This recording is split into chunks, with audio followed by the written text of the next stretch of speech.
Welcome to Ringside, Muhammad Ali here on ESPN Classic. I'm Brian Kenny, just blocks away from the Brooklyn Bridge, at the site of another historic New York City landmark, Gleason's Gym, home for hundreds of world champions. Muhammad Ali was by any measure one of boxing's greatest champions, the first three-time heavyweight champion of the world. After cleaning out the heavyweight division in the 1960s, Ali was stripped of his belt in 1967 for refusing to serve in the U.S. Army. He returned to the ring in 1970, but lost his bid to regain the heavyweight crown against his arch-rival Joe Frazier in 1971's Fight of the Century. It would be 3 years before Ali got another shot against the seemingly invincible George Foreman. In one of boxing's biggest upsets, Ali stunned the world when he knocked out Foreman in Zaire to win back the heavyweight belt at the age of 32. Tonight, Ringside, the final chapter, analyzes Ali's second reign as world heavyweight champion. Muhammad Ali has won by a knockdown. The thing they said was impossible, he's done. Joining me here at Gleason's is my co-host, boxing historian, raconteur, and bon vivant, Burt Randolph Sugar. Muhammad Ali's longtime trainer, the legendary Angelo Dundee. One of the few men to ever put Ali on the canvas and the inspiration for Rocky, Chuck Wepner. Showtime boxing analyst and our old ESPN friend, Al Bernstein. Well, 5 months after stunning the world, Muhammad Ali beating George Foreman, he takes on Chuck Wepner, comes back stateside, and joining us right now, of course, alongside Burt Randolph Sugar and Angelo Dundee, is Chuck Wepner himself. Chuck, how are you? I'm fine. You look good. You look sharp. Everything good? Everything's fine. When did you first get word, Chuck, that you were going to get a fight with Ali? Well, Don King had been released from prison and became Ali's promoter, and he sent me out to Salt Lake City, Utah to fight a guy named Hinkie. Terry Hinkie, a big puncher, and fought him in Salt Lake. I defended the NABA heavyweight title. I knocked him out in the 11th round. There was a war, but he promised me the shot if I beat Hinkie. But it was supposed to be against Foreman. Really? Because Okay. Foreman was the champion of the world at that time. Right. And Foreman had a fight coming up with Muhammad Ali, and everybody thought Foreman was invincible and he was going to destroy Muhammad Ali. Well, I didn't think so. But anyway, make a long story short, I was right. Ali upset Foreman, knocked him out, and Don promised me a shot at the title against Muhammad Ali, and he kept his word. 3 months and a day later, it broke in the news, Ali to defend against Wepner. Angelo, what are your thoughts at this point? Of you coming back after, again, the stunning victory, and there's Chuck Wepner in Cleveland. I keep looking at Chuck. The sucker looks bigger and bigger, and even bigger than Muhammad, really. Yeah. But I remember I told you Muhammad stood tall. You know, he looked like he was tall. But he wasn't this tall, 6'5", Well, he's 230. Tall. He's Yeah. 6'5", sure. Yep. The one thing I remember about Chuck Wepner, and I saw him in the fight against Sonny Liston a few years before, out in Jersey City, and you got stopped in the ninth round, 10th round, and let's just say you had a tiny bit of blood. 72 stitches, broken nose, broken left cheekbone. But And, he never really hurt me. And Dave Anderson called you the Bayonne Bleeder, and afterwards, Sonny Liston, it's his last fight, by the by, Right. is sitting in the dressing room. It's a little dumpy dressing room over in Jersey City, and one Raider says to him, was he, meaning Chuck Wepner, the bravest man you ever fought? And Liston looked up with those doleful eyes and said, no, but his manager was for sending him out there every round. And so here's the bravest man fighting Muhammad Ali. Now, Chuck, you're facing a guy who obviously is so elusive, has such good head movement, foot movement, even at this point in his career. How did you train? What were your thoughts going into training? Well, I try to train with some guys that are a little lighter than myself, guys that could build up my speed. You know, I knew that Ali took a great punch, and he was a great fighter. But I thought possibly he looked past me. You know, after the Foreman fight, it was such a tough fight for him. I thought maybe he wouldn't train as hard as he normally would. And if I took him into the later rounds, I'd have a chance of maybe knocking him out or stopping him. But it didn't happen that way. You know, Ali was always in great shape, and He's such a great fighter that it's hard to hit him with even a 2-punch combination, much less a 3, 4, or 5-punch combination. Well, it's kind of billed again as the everyman getting a shot at the heavyweight title. Everyman 6'5", 225, who's rock hard and tough as nails. Nerdies have been with Foreman and Sonny Liston. Chuck Wepner getting his shot at the title, the real-life Rocky. Here's the news conference right now, Ali and Chuck Wepner. Make an announcement. It's announced that Chuck Wepner bleeds. He bleeds, he bleeds. So I'll make another announcement. There will be no shots landed in his face. I will not land one head shot. I will win this fight by laying on the ropes. He'll get tired. He'll punch himself to death. And then I'm going to hit him in the stomach, hit him in the side, in the chest. And I will beat him without one punch. Not one shot will land here. I don't want no excuses about Chuck. Not one shot. How are you going to whip Muhammad Ali? There's no secret weapon. I intend to come out smoking, as Joe Frazier might say. I'll be putting the pressure on him all the way. I don't think the guy can go 15 rounds anymore. I think his legs are shot. You know, Ali certainly infuriated many an opponent. What was it like for you, Chuck, to have to listen to him talk while you're standing there? I thought it was comical. I loved it. You know, I loved to listen to him talk, and he used to make up poems, and I made up a couple poems about him myself, and he was a pleasure to be with. You know, really? It's just, so there's no animosity then pre-fight anyway, because during the fight it got nasty. First of all, the Jackson 5 at this news conference, did you notice that? I had no idea what they were doing there, but they were obviously being promoted by Muhammad Ali, as you can see. He's helped a lot of his people, and to get on national TV probably brought them a lot of publicity and helped them a lot. Chuck, I have a very quick question. Before the fight, you said something to your bride, your wife, about meeting you after the fight. What did you say? Well, I took her out the afternoon before and I bought her a powder blue negligee. And I gave it to her. I says, I want you to wear this negligee to bed tonight, because tonight you're going to be sleeping with the heavyweight champion of the world. Well, obviously I came back to the room after the fight. I walked into the room and I went into the bedroom. She was sitting on the edge of the bed in the negligee. She says, is Ali coming to my room or am I going to his?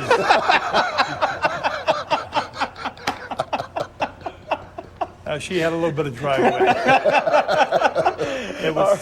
It was something like the quote I made to Al Braven, my manager, after the 9th round knockdown. I went back to the corner. I said, Al, start the car. We're going to the bank with millionaires. Al said, you better turn around. He's getting up and he looks pissed off. Uh-oh. Let's look at the early rounds in this fight right now. Again, first 4 rounds here. A very rough fight between Ali and Chuck Wepner. Earlier, how did this start, Chuck? Why the rabbit punch and the hits to the back of the head? Well, you know, Ali did that rope-a-dope stuff, and he kept his hands right up in front of his face. So we were training to throw roundhouse punches and try to hit him on the side of the face, because you couldn't hit him straight on because he had the gloves in front of his face. And some of the punches maybe landed beside the side of his head, maybe in the back of his head, and he didn't like that. He took exception to it, and he hit me with, I think, 12 straight rabbit punches at one time to show the referee what I was doing. But That's a hell of a way to show the referee what you're doing. Angelo, at this time, you think Chuck is fighting dirty in this fight? Now, given that, look, Ali always has his hands on the back of another fighter's neck, and he did that to you, Chuck. But Angelo, your thoughts on Chuck at this point in the fight? Well, he heard that Chuck had a pain in his neck. He was trying to massage it. Yeah. That's why he tried to help the guy. Now, was Ali doing something illegal here by hitting him in the back of the neck, or only Chuck because your man is Ali? That was not a rabbit punch. That was a clubbing punch. Yeah. What a shot. Well, there it goes again. Yeah, those things weigh you down, Ange. You get hit with, you got a few of them. That's where all your muscles are in the back of your neck, and all your blood corpuscles and everything else. You get hit in the back of the neck for a while. Believe me, I've been hit there myself. And I had a sparring partner named Bob Rooney, and I used to do it to him. He was a karate guy. He started to do it to me, and I got him in the clinch. I said, Bobby, look, you don't hit me, I won't hit you. Because it hurts, you know, wears you down. And I would do anything to try to just wear him down. All right, a rough start to this fight. Again, we have more Chuck Wepners here with us at Gleason's. We'll pick it back up again. Ali Wepner when we return.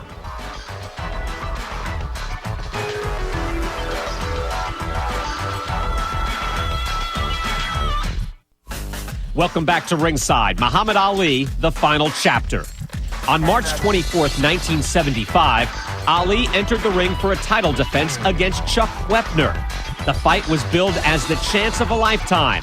And the Bayonne Bleeder proved to be a handful for the greatest. Here's round 3.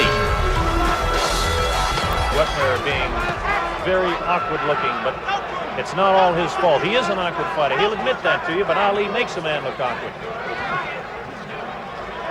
Chuck is trying to get through the head.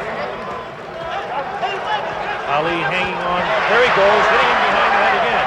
It looks like Tony Perez has warned Ali to stop it. I could read the lips of referee Tony Perez, and he said, definitely stop it, Ali. Stop hitting behind the head. Wepner is not at all shaken by this emotionally. Wepner's a tough, tough cookie, and don't you forget it. This kid came to fight. Ali clearly has much more fluid motion, much more ability. It's clear that he's getting through with the jab now.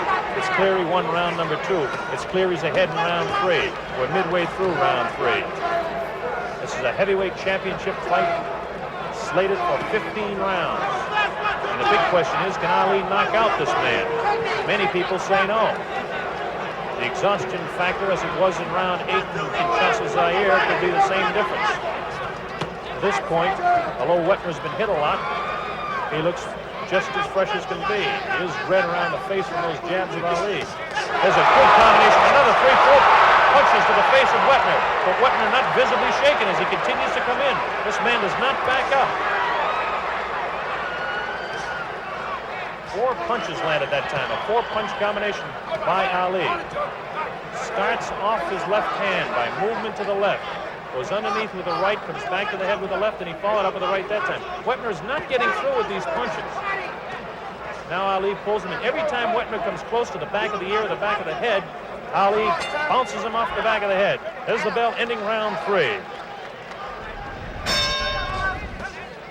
Left hand right in the face of Wepner. It stops him in his tracks. Sometimes it bounces his head, but visibly unshaken is Chuck Wepner. Wepner has tremendous confidence himself, tremendous determination in his eyes. Ali hanging onto the head. This is his tactic. This is no mistake. This is not sloppy fighting. This is what Ali likes to do. He hangs on. Meanwhile, he protects himself. There's no place a man can hit him unless he can come in with an uppercut. We're supposed to see what they were calling the Ali Whopper, the bolo punch that made so famous. Now Ali is complaining again to Perez. And again Ali, as soon as he complains, goes over and starts hitting Wepner behind the head. Tony Perez this time warns Ali. Ali yells back. Perez is not going for some of the guff that Ali would like him to take. Neither is Wepner. Ali is scoring with the left hand and beginning to build up points now. We're in round 4. That right hand looked better than it was. It was a glancing blow across the chin of Ali, but no serious ramifications of that shot.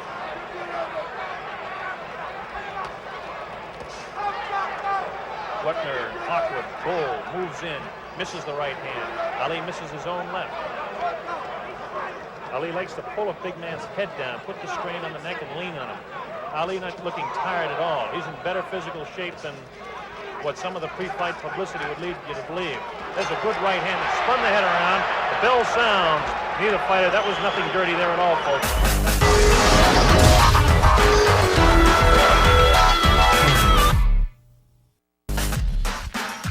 Welcome back to ESPN Classic.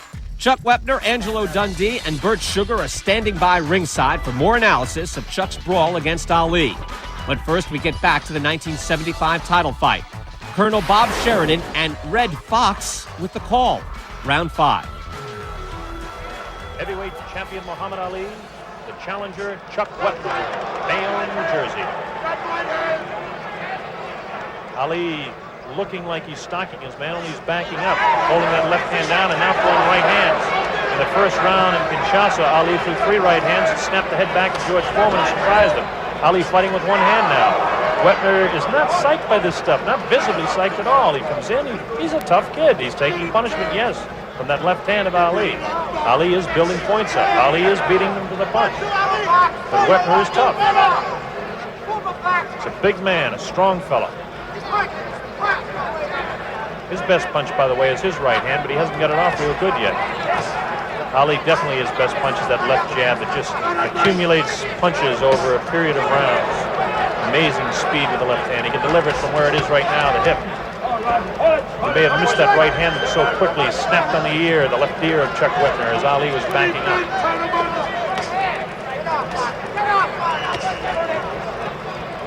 Ali not taking the fight to Wepner. Wepner throwing those roundhouse punches and those haymakers, as they call them. This is a good place when you're out in this township out here right next to the farm.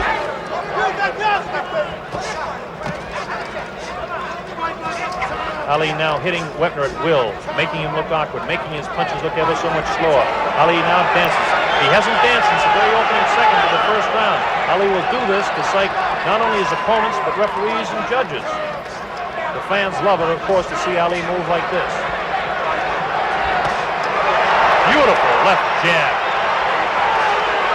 Left over the shoulder, ducking Wepner. Looks like Wepner has a little bit of a bloody nose now, as I notice some red stuff trickling from the nostril. There's that left jab right in the face that got to Wepner. Wepner again looking awkward, slow. Ali, that quick twist to his body is what they call slipping punches. This makes him the masterful boxer that he is. Making Wepner look bad. Wepner throws booming punches, wild punches, but so far no real damage done. We're in round number 5. Neither fighter has been down. Wepner has never been down in his career. You can't say the same thing for Muhammad Ali. Ali giving Chuck Wepner a boxing lesson in round 5. Ali lunging almost with his left. He comes right off his feet. Wepner continues to come in. Ali in that traditional, famous Ali style of circling to his left, and now it's becoming equally famous, leaning on ropes, as Wepner takes his best shots to the ribcage of Muhammad Ali. We move ahead in the Ali-Wepner 1975 fight that inspired Sylvester Stallone's Rocky. Here again is Colonel Bob Sheridan with the call from round 8. Here we go, round number 8. This might just be the round. Round number 8. Bob Sheridan along with Red Fox and James Brown to bring you this heavyweight championship fight. Neither fighter has been down, but now we definitely know that Chuck Wepner has a bad gash above his left eye. Ali at one time in the pre-fight said that he wouldn't work to the head of Chuck Wepner, but what kind of a fight would that be? Wepner's tough. Ali flicks out that left hand right on the eye. Again, the left hand right on the eye again. Now Ali has the confident look as he bounces around. He's looking for his shots. He's slipping back to his right now, and he's trying to get off to that left eye of Chuck Wepner. Now Wepner says, come on in. Wepner is not psyched out by Ali one bit. Unfortunately for him, he has got a cut.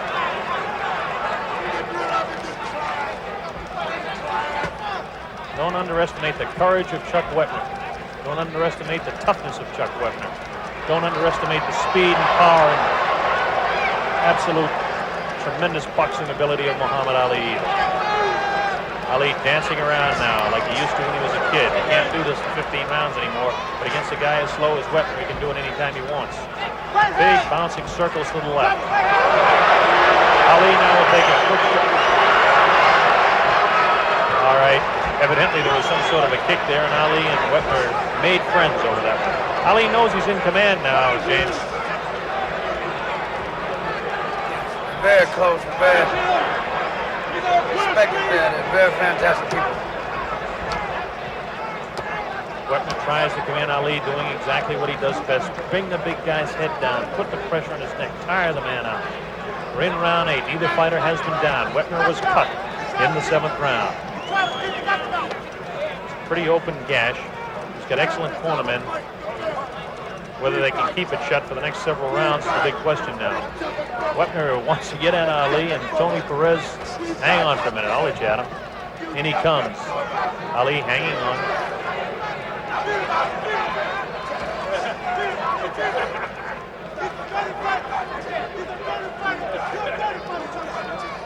Ali's corner people yelling, come on, Ali, get off the ropes and end this thing. Wepner wants no part of even the thought of anybody ending this fight. Cut is trickling down by that eye. They've done a pretty good job on it because it really hasn't opened up too bad in round 8. Red Fox loves what he sees going on here. Definitely Muhammad Ali fan, I'd have to say that. Drew Bandini Brown, the clown of the corner of Muhammad Ali, as we watch Ali work to that eye of Chuck Wepner. Wild right hand missed again. There's the bell, ending round 8.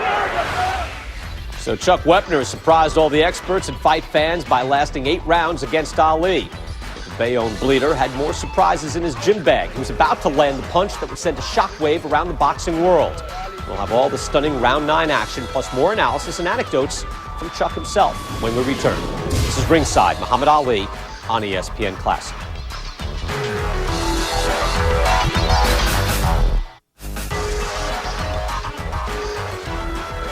Well, there are those who say that he's the best to ever wear the crown, and that this fight's a tune-up against someone of little renown. But I've been an underdog before, you see. Things like odds don't really bother me. I've proved them wrong time and time again, and won my fights in spite of them.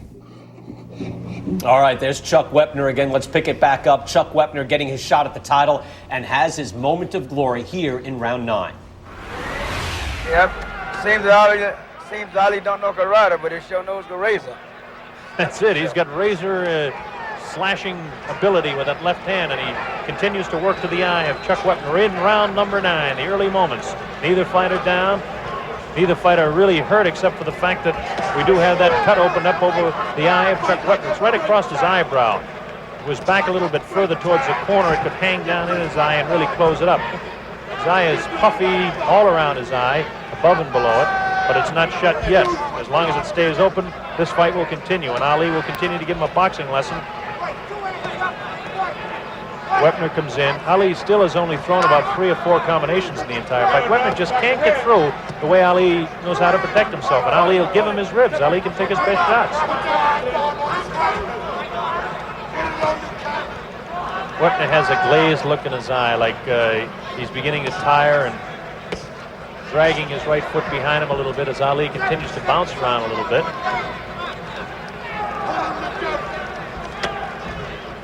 Feint both ways by Wepner, but nothing with the type of movement, the fluidity that Muhammad Ali would have when he does the same type of thing.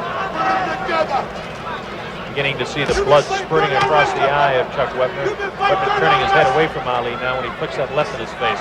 It's the right hand that you're going to have to watch out for, because when Ali unloads that on top of that cut, it'll split it wide open. We'll look for right hand momentarily. Wepner walks right into the left jab of Ali. Wepner not concerned with the left jab at all. He just takes the punch. Ali feints the top part of his body back and slips a punch to his left. Oh! A vicious shot to the rib of Muhammad Ali, and what a surprise! Chuck Wepner gets to the body of Muhammad Ali. Now let's see what happens here. We've got to count up to 6, 7, and now it's the mandatory 8 count. Muhammad Ali actually went down. A vicious right hand thrown by Wepner. Ali is now going to have to get off his punches and start the fight. This is no joke. Ali was surprised. There it is. Ali goes down. Chuck, what did you think? What's going through your mind? I hit him under the heart with a right hand. He was pulling away from a jab. You know, if somebody steps on your foot like Angelo and Bert say, you get right up and you say, hey, ref, he stepped on my foot. He didn't knock me down. He never said a word. 2 hours later, in the dressing room, they come up with this story. I have films on it where my foot is on the inside of his and raised, not on top, but on the inside of his and raised. Right there, he's pulling away from his jab. Look, there you go. He's backing up. There you go. Now watch. Does he get up and complain to the ref? No. He takes the 8 Actually count. looks pretty hurt. Yeah. Angelo? Well, no, he wasn't. Angelo, your thoughts? No, Mom has never complained. No. Very nice. But you know what? He wasn't hurt. He was off balance. I tell him it wasn't a great punch. It caught him off balance. And watch. There you go. He's pulling away from a jab. That's all. He goes down. You know what? It's like anything else in boxing. You know, the referee called it a legal knockdown, and he opened up a little bit after this, and the fight became interesting. First, Angelo, your take on the knockdown.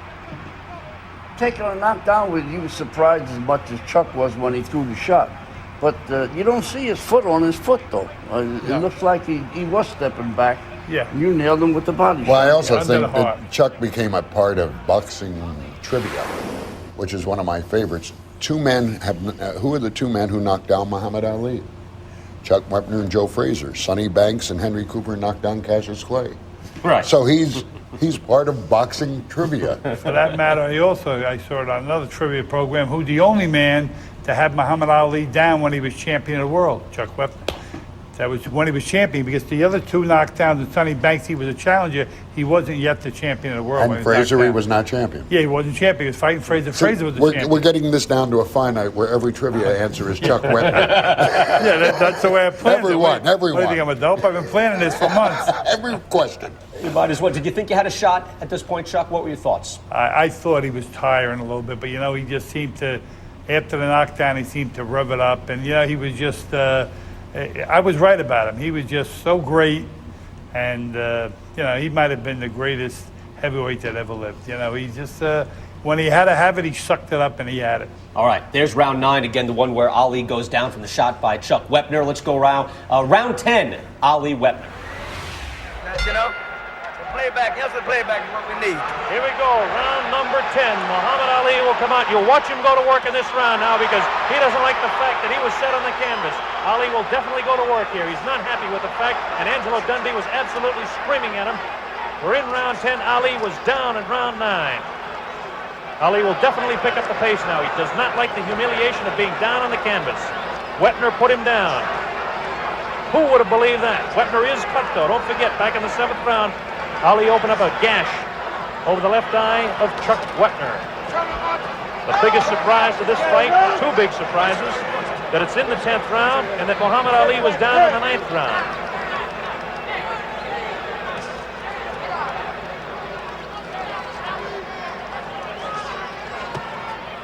Well, there was definitely a loss of balance when Ali did go down. There's no question about it.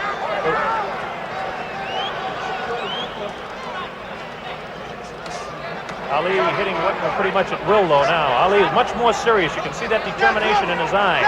The determination you see when he's fighting somebody that he thinks he's got a problem with. Good right hand dropped right on that bad eye of Chuck Wepner by Ali. Ali is trying to end the thing. A vicious left that cut Wepner right on the button, staggering him to the side, but Wepner stays on his feet. Now Wepner hangs on. The first time that I've actually seen Wepner go to hang to Ali. We're in the 10th round. Ali scoring with both hands to the face of Chuck Wepner. Good right hand, good combination of punches. Wepner is very, very tired now. He's a tired human being, but he continues to come on to Ali. Does not have the bounce in his legs. His knees are gone, but Ali is scoring with the good lefts and rights. You can see that the knees are gone on Wepner right now.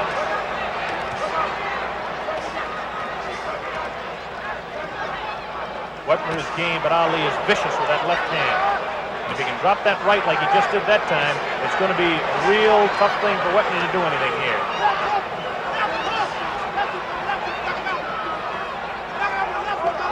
The story in the fight to this point, a surprise knockdown. Ali went down, hit the canvas, both feet up in the 9th, but Ali has picked up the pace here in the 10th. Now we notice that left eye of Wepner is really turning into a serious mouse, as they call it. It's closing right up.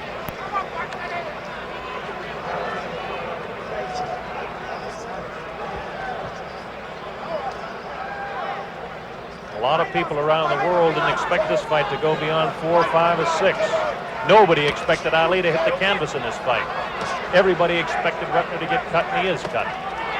So you never know in a championship fight. Ali is in complete command. He just slipped that time. It's a new canvas. They have got fairly heavy rosin on it, but Ali slipped just a little bit. Waning seconds now of round 10, and there is the bell ending round 10. Stay tuned for more of the Ali Wepner fight here on ESPN Classic. See if the man coined the Bayonne Bleeder can weather Ali's lightning-fast combinations. Wepner's a tough kid. There's no doubt about it. I have tremendous respect for the courage of this man. Ali has no respect for his ability. Hi, I'm Chuck Wepner. Keep it right here with ESPN Classic, ringside. Right, kid? Right, Chuck. It's strange to point out we're in the month of March that Muhammad Ali lost 2 fights both in the month of March to Joe Frazier in 71 and Ken Norton in 73. I don't want to mislead you. He's not behind in this fight, and he's dead serious now in round 12.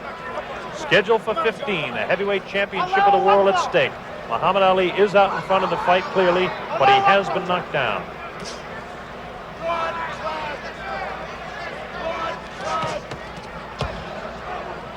The people who make it their business to make odds would never have picked 12 or 13 rounds, or even 11 or 12 rounds. We're in the 12th round, the early moments. Ali in command with his punches. Wepner very tough, hanging in there, cut over both eyes. Bad cut over the left eye, a slight gash by the right eye. Red Fox just found out that there is blood coming from the eye because it splattered on his suit. They have the press dressed in red outfits around here to, I don't know if it means anything.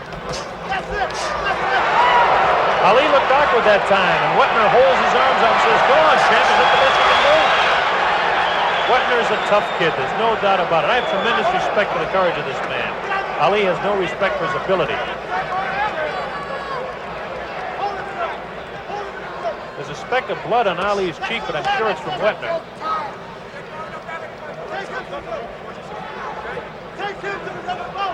Ali likes to tie up the big man and walk with him to rest, but Ali is very crisp, beating Wepner to the punch badly with both hands, right hand and left hand. Tony Perez has done an excellent job keeping this thing in command. In the early rounds, Ali tried his roughhouse tactics. Wild right hand, no damage done by Wepner.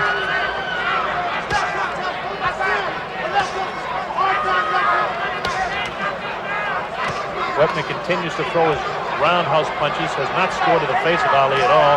Ali completely unmarked, doesn't even look tired, really. Wepner's a tired fellow, but a courageous fellow, taking the combinations of Ali. Ali really knows how to stay off the punches and on the ropes and tie a guy up. Oh, a good left hand and a vicious right and a light left hand again to the face of Wepner. Ali's hand speed is the whole story here. The left jab continually in the face of Chuck Wepner. Ali feints to the right and then drops a quick lightning left to the eye again of Wepner. Wepner comes in, tries to throw that wild right that does go over the shoulder of Ali. Ali ties him up when he gets in close. The right eye is looking bad, but not bad enough to me to stop the fight yet. But all it will take is one right hand and Ali can split that thing wide open. Ali is trying to set up his right. There it is. He dropped the right hand over the left shoulder of Wepner. We're in the waning seconds now, round 12. There's the bell, ending round 12. We return here to Gleason's Gym. Brian Kenny, Burt Randolph Sugar, Angelo Dundee, and Chuck Wepner. We get deep into this fight now. Angelo, what are you telling Ali as he gets into the later rounds with Chuck? Well, naturally, I'm telling him to move. No sense in, him staying and getting against the ropes, because Chuck was, that right hand he threw was a pretty good right hand. So I don't want him to get nailed with that shot. You never know. Rib separation, cartilage, so I want him to move. That's what he was doing. Rounds 12 and 13 we're going to take a look at right now. Chuck, were you aware, or how aware were you of the rope-a-dope? Did you think he'd try that against you? Yeah, I thought he would. I thought he tried against everybody. As you can see, when he missed me with a punch, I went like this. Of course, out of 347 punches he hit me with, one is bound to miss. I told him that... What were you, a human fungo ball? Yeah, I knew he was great, but, you never realize how great he is until you get in there and actually face him. Like my manager told me the day before, you're not only fighting the greatest fighter that ever lived, you're fighting the greatest fighter's trainer, Angelo Dundee. And so there's two guys I was fighting that night, and it was a little too much for me, but I gave him my best shot. And so you felt like, as in everyman, you were the everyman. You acquitted yourself in this fight. Oh, yeah, I think I did. Like Don King sent me a telegram after the fight that he loved me. I showed the world it could be done. And, Stallone wrote the movie Rocky. He saw the Predicated on the fight. Yeah, he went home and knocked out the script in 3.5 days because he got so inspired from seeing the fight. And I thought I acquitted myself very well that day. What goes through your mind? We've seen it, especially latter day, where fighters will retire, as they say, or quit. Does that go through your mind? No, never. I felt, even though I had gotten the shot late in my life, I was, at that time, the second oldest man ever to fight for the title. I was 36. Jersey Joe Walcott, I think, was 39. I felt that I was a late bloomer, and I had a few good fights left in me. And I had 10 fights after that. I won 8 of them, and then I quit. I quit when I was almost 41. Chuck stays in it and keeps going against Muhammad Ali. We pick it up now, round 14, Ali Wepner. Angelo Dundee and Drew Brown working on Ali. There's the bell. Bob, did you ever watch Ezra Charles in his heyday? Yes, I did. Ali got that same kind of razor. Oh, there's a combination. You're right. Ali has picked up the pace here in round 14. A reminder, Ali has been down. Wepner has not been down. Ali in a surprise punch was flattened in the 9th round. But now Ali is definitely picking up the pace. Here he goes. He wants to end it. The knees are gone on Wepner. He's in definite trouble as Ali continues to drop those punches on that closing, ever so closing left eye of Chuck Wepner. Ali bounces the left hand off the face of Chuck Wepner. Wepner stands flat-footed as Ali takes his shot at will. He can drop it anytime he wants. Watch out for the right hand combination. Ali starts with a slip to the left. He'll drop the left hand under the rib cage and the right hand over the left shoulder of Chuck Wepner. You might see it in this round. He may drop it on that left eye of Wepner. Here they are right above our Video Techniques point here in the Coliseum in Richfield, Ohio. Ali clearly ahead in the fight. We're in round 14. Muhammad Ali, Chuck Wepner. Nobody but nobody said that this fight would go 15 rounds. It hasn't gone 15. We're in 14, and nobody believed it would be there either. Nobody believed Ali would go down. Ali has been down. Wepner has never been down in this fight or in his career. However, Wepner is struggling. Ali is using his resting tactics. Cut over the left eye is very puffy, a big gash.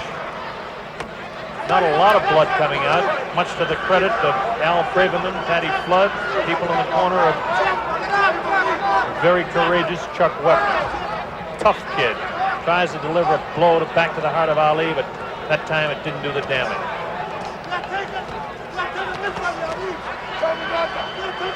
Ali continues circling left, looking for his opportunity to drop that right hand in there. He'll do it off the left hook when he does it. Ali trying to keep him at punching distance now, which tells me that Ali wants to finish this thing right now. Wepner comes back at a punch of his own, but Ali crosses with the right of his own and snaps the head again of Wepner. Ali definitely wants to finish it here. They're telling him in his corner, go after him. Again, Wepner has not been down in the fight. He's staggering around the ring. Ali trying to put the finishing touches to Chuck Wepner, but Wepner continues to come on.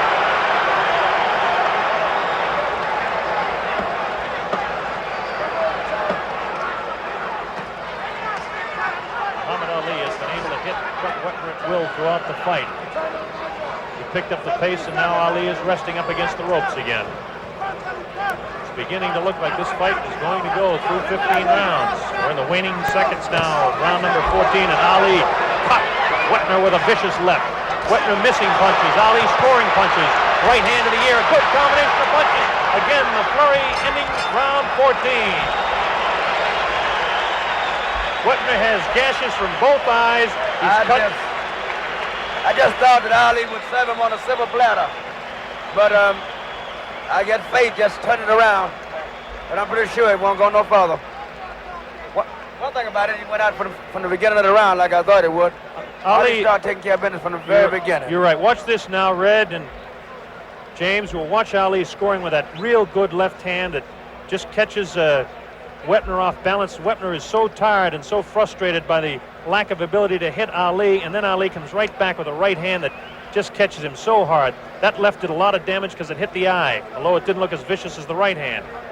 There's a left that really hurt, and a right that was right on top of the cut on the left eye. That punch would ordinarily drop any man. That's the punch that dropped George Foreman, a very tired George Foreman. But Chuck Wepner, very, very tough cookie. Round 15, the heavyweight championship of the world. People are on their feet at the Coliseum. They're seeing a better fight than they thought that they were going to see for their money. Muhammad Ali wants to knock this man out very, very badly. Wepner does not want to go down. Watch Ali pick up the pace now. There's a real vicious left at the right hand. Ali has the killer instinct in his eye. He wants a knockout. He smells a knockout. Chuck Wepner refuses to go down. He relentlessly continues to come on as Ali stalks his man, sets him up with vicious left hooks and crosses with the right hand. Ali has hit him about 10 times in this round already. Vicious lefts and very, very booming right hands. Ali is not famous for his booming right, but that left hand has cut the daylights out of Wepner. If he sets him up with a left, he'll drop Wepner with the right hand. Wepner's never been down. It's a tall task to ask of Ali now. Wepner is super tough. Ali has super ability. That's all there is to it.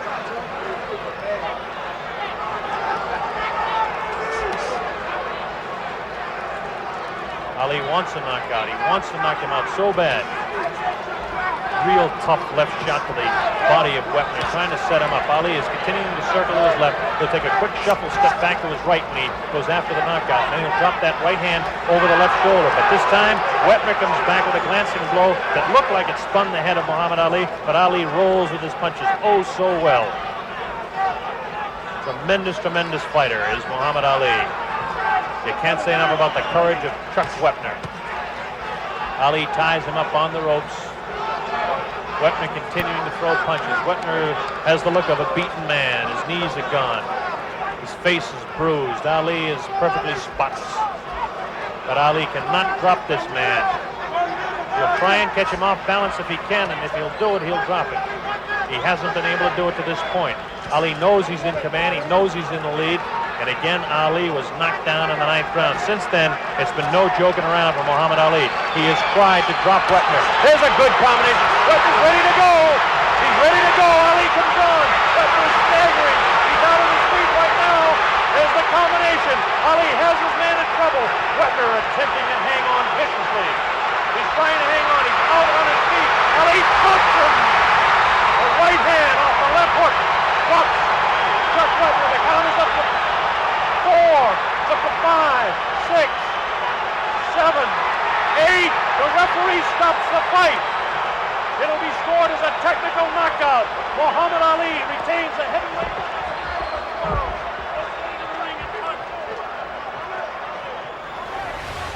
All right, we return here to Gleason's gym. Chuck, how did this affect your life? What was it like after this fight? Well, obviously my life turned completely around. I went from being a club fighter, they said, even though I was ranked 8th in the world when I got the shot, I was ranked in the top 10 in the world for 42 straight months, but they turned my life around completely. You know, to go 15 with Ali and have him down. To this day, over 30 years later, you see, I'm on ESPN here doing a show. Otherwise, I would have been. And they wrote a piece about you in Sports Illustrated recently. Oh, yes. They where are they now? And I was on the cover of Sports Illustrated twice, once by myself when I fought Ali, and once with myself and Ali. And it's been great. It's just been, you know, fighting Ali is the top thing you can do in sports, fighting for the world title. But when you fight the greatest fighter that ever lived, or one of the greatest, it's great. Chuck is going to stay right here. We're going to have more on Muhammad Ali as he moves on. Ron Lyle coming up, and of course, the Thriller in Manila. We're back after this.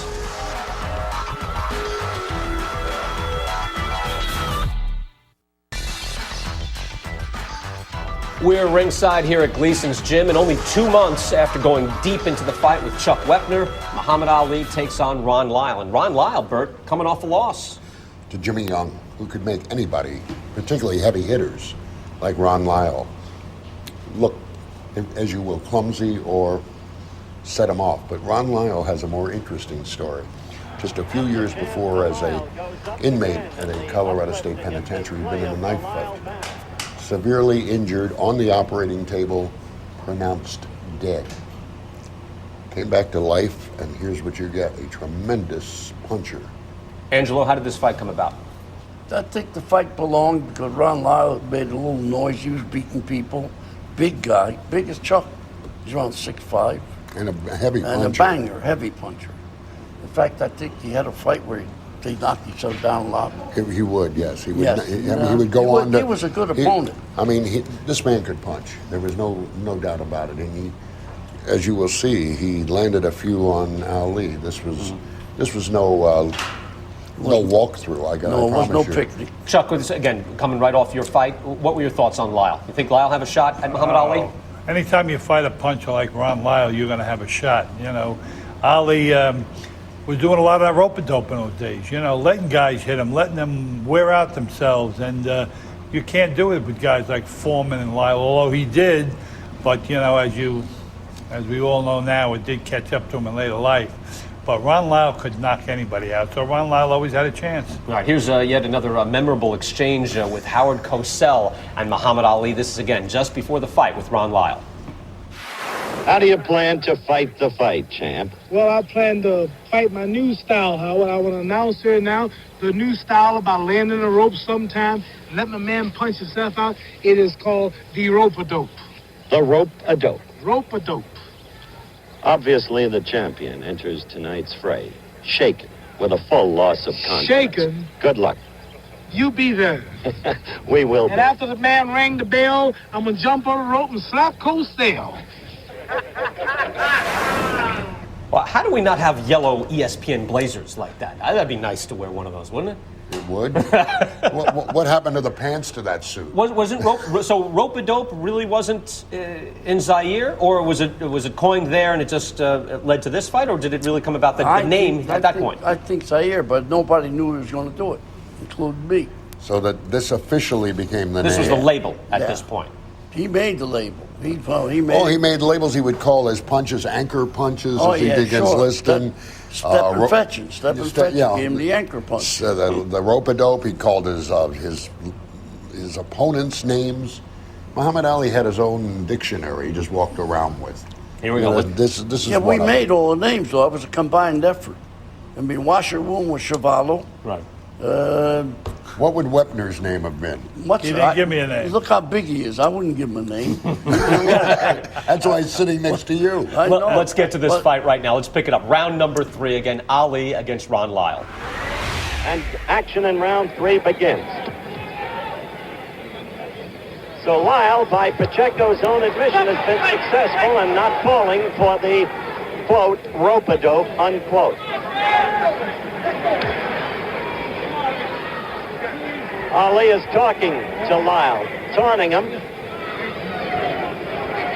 You see the mouth open, the half stare across his lips.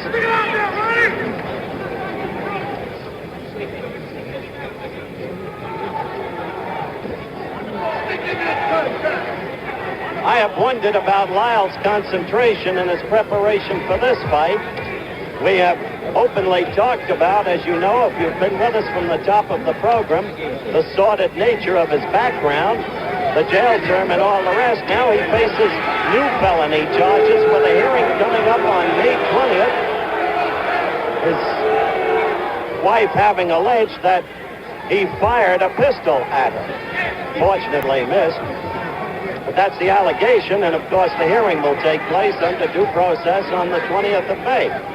But you wonder how a man can concentrate in preparing for an opponent like Ali with that kind of thing hanging over his head. Oh, a good quick left and right by Ali, his best blows of the night. Lyle trying to fight back, coming in with a right. No question, Lyle has no fear of this man.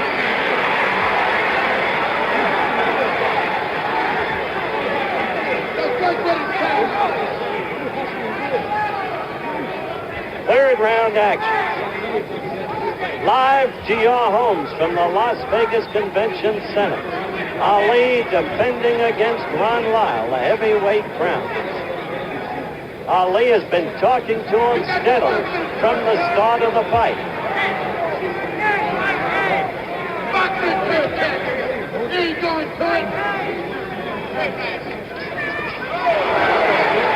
Lyle's got to be careful of that straight right. Lyle got a pretty good right in himself. Ali has to feel Lyle's punches. What a contrast from the Foreman bout, where Foreman used himself up unwisely, needlessly. Lyle is not using himself up at all. And he got away from that quick flurry, landed a good left to the chest. Not strong, but it connected. Third round is running down. We'll be back in a moment.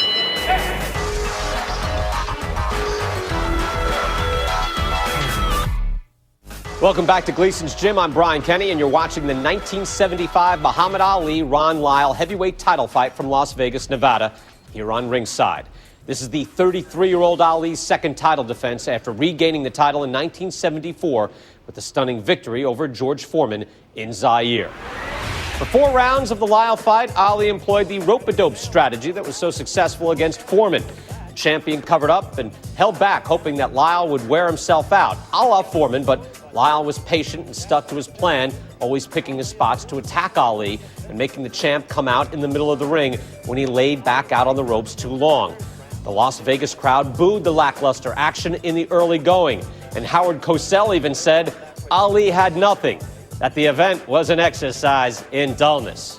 In round 5, Ali switched gears. He began to dance, circling the 20-foot ring with his old flair and sticking his jab. With the pace picking up and Ali stirring memories of his vintage style, the booing turned to cheers. Ali had the crowd back in his corner. Then, late in round 7, Ali got a wake-up call on the ropes. Lyle broke through his defensive posturing with some solid combinations, rocking the champ and spurring him to respond. The round ended with a flurry, and Lyle ahead on the judges' scorecards.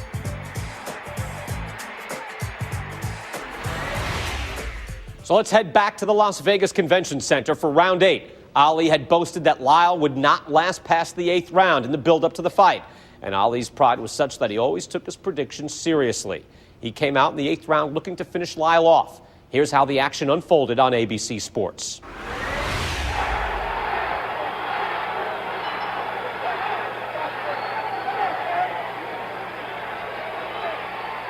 They've begun action in round 8 when we had to break so our local stations could identify themselves. Ali hurt Ron Lyle with a right. Now this is 8th round action, and this is the round Ali predicted he would do away with Lyle in. He's got a lot to have to do in a hurry, I'll tell you that. He said between 2:35 and 2:43 or thereabouts of this round. Now he's opening up. He's trying to. He's trying to get at Lyle.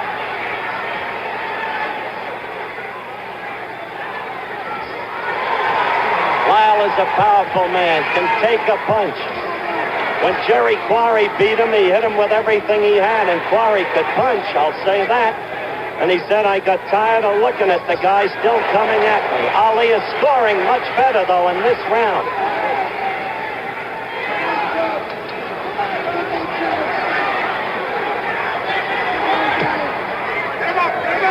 Ali directly above us in his own corner.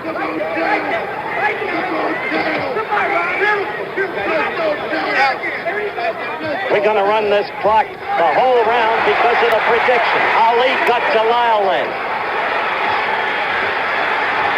Ali got to him again with a right when Lyle was off balance. Ali is...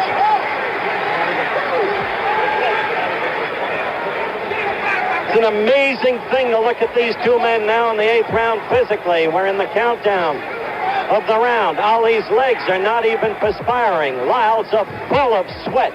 Lyle's whole body full of sweat. Ali's upper body sweating, but with nothing like the profusion of Lyle's. Ali has one weapon that Lyle does not seem to be able to stop, and that's the right lead. Remember, in boxing, from most positions, the right lead is a dangerous punch. It takes longer to reach the adversary than the left, which is closer to the opponent's body.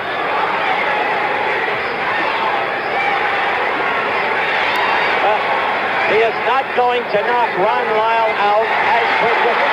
Ali is winning this round big. He is not going to knock Ron Lyle out as predicted.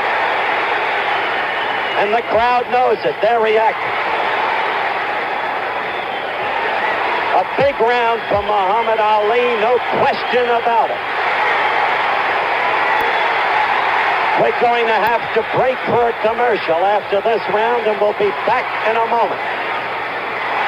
Big round for Ali. Don't go away. We're just taking a smoke break. We'll be right back with Ringside.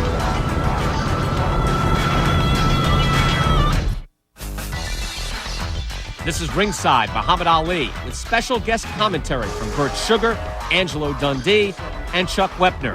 Now back to Ali versus Ron Lyle. Howard Cosell with the call on round 10. And maybe now we can talk to Angelo Dundee. Angie, give us your capsule impression of the fight thus far, and are you worried about your fighter? No, I'm not concerned about my fight. My fighter's going to start handling him now. This guy, Lyle, fought a very smart fight early. He wouldn't wear himself out, so he's trying to cat and mouse game. But it boils down to one thing. Muhammad's the champion. He's the challenger. You got to go and get the title, so he's not doing that. Are you telling me that you consider Ali ahead on points at this point? Well, if he's not ahead, I'm blind. Okay, Angelo Dundee as we pick up with the action in round 10.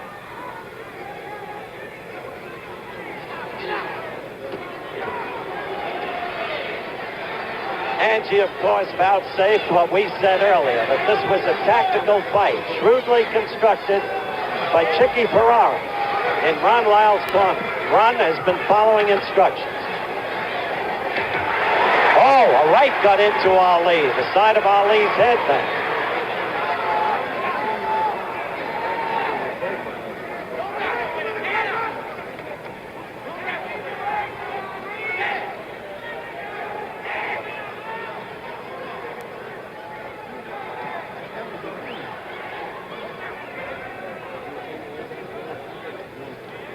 Round live from Las Vegas Convention Center.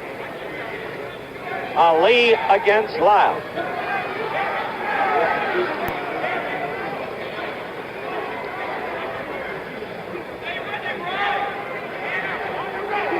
An exercise in ring tactics.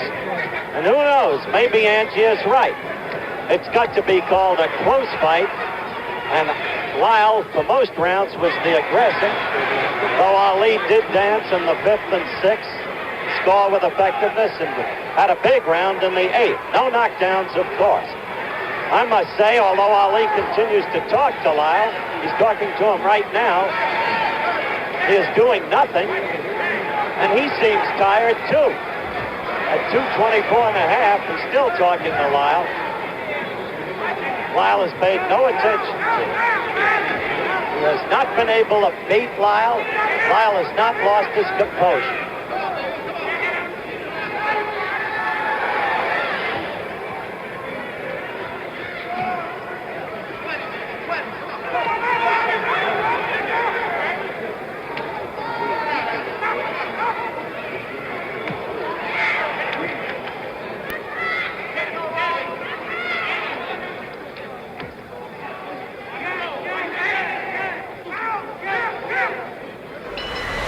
So we hear in the 10th round that Angelo Dundee telling Howard Cosell his guy is up.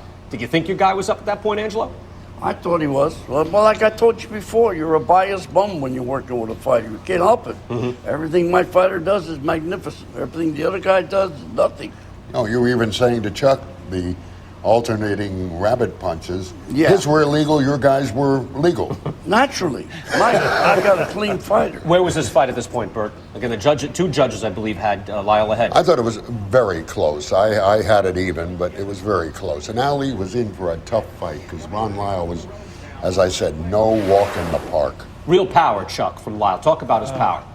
You shook hands with him. Plus, we took pictures together. You put your arm around his shoulder. It felt like putting your arm around a building. The guy was solid as a rock, and you could see that when he took off his robe in the ring. I watched a couple of his fights. I never fought him, but I watched a couple of his fights, and he was a legitimate top-ranked contender, tough guy. Bert, yeah, we'd see that power against George Foreman. Oh, you did, and George Foreman and he fought, and they each were knocking each other down. I still remember the call of the fight by Howard Cosell be going, Foreman's in trouble. Foreman's in trouble. Lyle's down. Lyle's in trouble. Lyle's in trouble. Foreman's down. I mean, he hit George in the second round so hard, he almost knocked his trunks off. The elastic broke. I mean, this is how hard this kid, he landed him. I mean, he could hit. All right, let's get back to it once again. We have Ron Lyle, Muhammad Ali. Let's pick it up once again. By the way, Alan King doesn't give you an uninformed opinion. He was a fighter. Got out of boys' high school in Brooklyn. Hey, he hurt Lyle. Ali got to Lyle. Lyle is in trouble. He hurt him with a left. Lyle went back against the ropes. He's desperately trying to cover up. Ali won't expend himself while Lyle's against the ropes. But Ali smells blood. 11th round action. And Ali in command. Lyle's eyes are glassy. He's staggering. This time Lyle is ready to go. Look at that. Muhammad Ali. This is Muhammad Ali. The way he can be even at 33. Suddenly, from nowhere, the left cut to Lyle. Sent him back against the ropes. Ali in total command. Being separated now. The fight is stopped by referee Third Hernandez. Lyle is objected, but he is rubbery leg. Chicky Ferrara goes right after the referee. Why stop it? Why stop it? But it's a TKO. Muhammad Ali successfully in the 11th round defends his heavyweight championship of the world. It came out of nowhere. Now he's facing the crowd, talking to them. Wow, why stop it? I mean, clean headshots, a limp neck. It was past the point to stop you. It's times were different, huh? I mean, you look at that fight going, oh, you've got to stop that fight. I think outside the arena they were selling Ron Lyle bobblehead dolls. That's a dangerous point. But Ali looks pretty exhausted, Angelo. What about that? Well, Muhammad always could suck it up. He always had this knack, like he did in the 11th round, with Frazier. Same thing. Suck it up, he does it. So he did it right there. Now, the interesting thing about this fight was I corresponded with Ron Lyle. The truth, he was incarcerated. So I wanted to give him some juice and everything else, and he thanked me for it. But the thing is, the referee was very smart because his next fighter, Third Hernandez. I recognized him. Nice guy. Florentino Fernandez knocked him out. Yeah, but he gave Ron Lyle enough time. Oh, he did. No, he did a good job. To come back, and then it was obvious he wasn't going to. He hit him with 15 unanswered punches. I mean, nowadays, it's not like the good old days where you banged around a little bit and you could always come back. Now you get hit with 3 or 4 punches and they stop. They jump. He gave him adequate time. He had to give him adequate time to recuperate. Yeah, and plenty. He had nothing left. Ali was, if the rope weren't there, he'd have been down 30 seconds earlier. I must tell a story and very quickly about Chuck Wepner. You know how you complain, you got to. One time a referee asked him, because he was bleeding and a little stunned, how many fingers do I have up? And Chuck said, how many guesses do I get?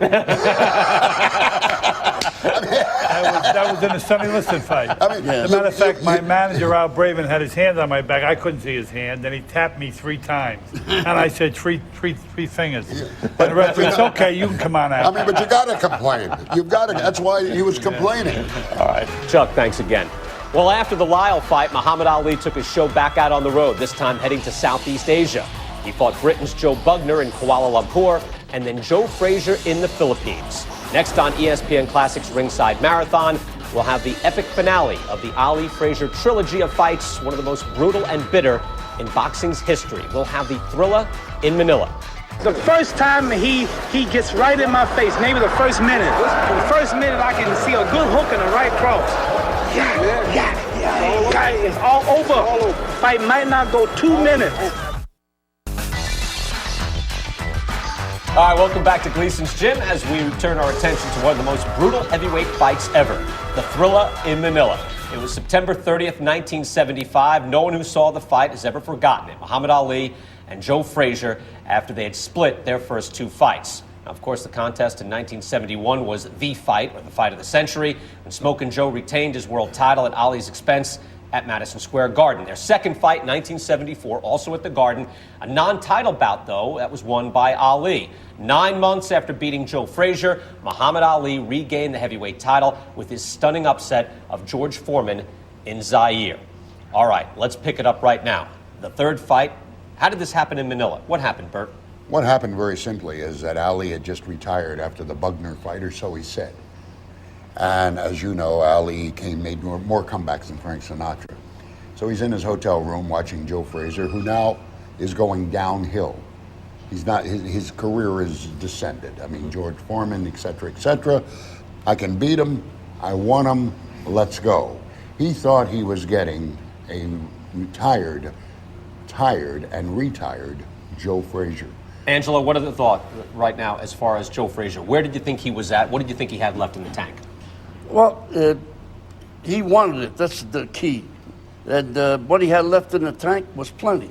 And did you think so at the time? He had a shot. Yeah, sure. Yeah, because did Muhammad think so everybody at the time? diverts away from this kid being a hard worker. He was a tremendous gym worker, and he loved it. It was like going to a party every day in the gym. And that's the way he was. He gets himself in tremendous shape, mentally always high, like he's going to win it. He never was negative. He only was negative on me one fight, the Spinks fight. I couldn't make him believe. Which one, the a first kid or with second? stinking 7 fights would beat him. Oh, the first I one. said, he's a tough fight, tough guy. That little guy going to beat me 7 fights? Ain't you? Are you crazy? You know, that's what he hit me with. And yet Ali was doing his. It'll be a thriller it'll be a chiller and a thriller when I beat the gorilla with in the Manila. gorilla. Al, where is Joe Frazier at this point? Yeah, you know, Joe Frazier was certainly, in most people's eyes, diminished. And that's why people speculated that Ali took Frazier thinking, as one writer put it, that he was 2 rounds away from a tin cup and pencils. I mean, it's a cruel way of putting it, but that was what was written in one magazine. And of course, the fact of the matter is it was nothing of the sort. And that also led to speculation, Ans, which you've said isn't not true, that Ali took this fight lightly in terms of his training. A lot of people wrote that and said it later. Well, but he didn't, obviously. Yeah, he goes over. This is the Fernando Marcos Memorial fight, you know, and I think a couple pairs of shoes were purchased by his wife just for the dedication. Why was it in Manila? What's the politics behind this? Well, remember, Ali had fought the previous fight in the Orient, in Kuala Lumpur, and he was sort of doing a world tour, and there was money out there. Every time there's money out there, there will be a fight there. And there was a heck of a lot of... Manila wanted in on this traveling circus of big events. What was it like behind the scenes, Angelo, as far as, because we know he's there with, his girlfriend is there, his wife shows up, there's a lot of things happening behind the scenes. What is it like? Look what a game guy he was. He cut Marcos and he said, "This is my wife." Oh my God, national television. Oh, I mean, that's a game guy? And Belinda's black belt karate. It's a man living on the edge. In New York, we say, "This is my niece." No, you know, he did. I was at the party. You know, Marcos actually is the wife crazy about Muhammad because, you know, he captivates everybody. And when he came out with that, he said, "We're in trouble." That was and he's got Veronica. And so Belinda flies out because he's introduced Veronica as my his wife Helen tried to sidetrack her, but it didn't work, really. How much of a distraction to Ali at that point? I mean, that's got to be distressing. Nothing bothers Muhammad. I'm telling you, he's that kind of a kid. I mean, he takes those things and like it bounces off of him. All right, let's listen in. Let's listen in. As Bert had mentioned again, he's at his glib best. Here's Muhammad Ali in the Philippines.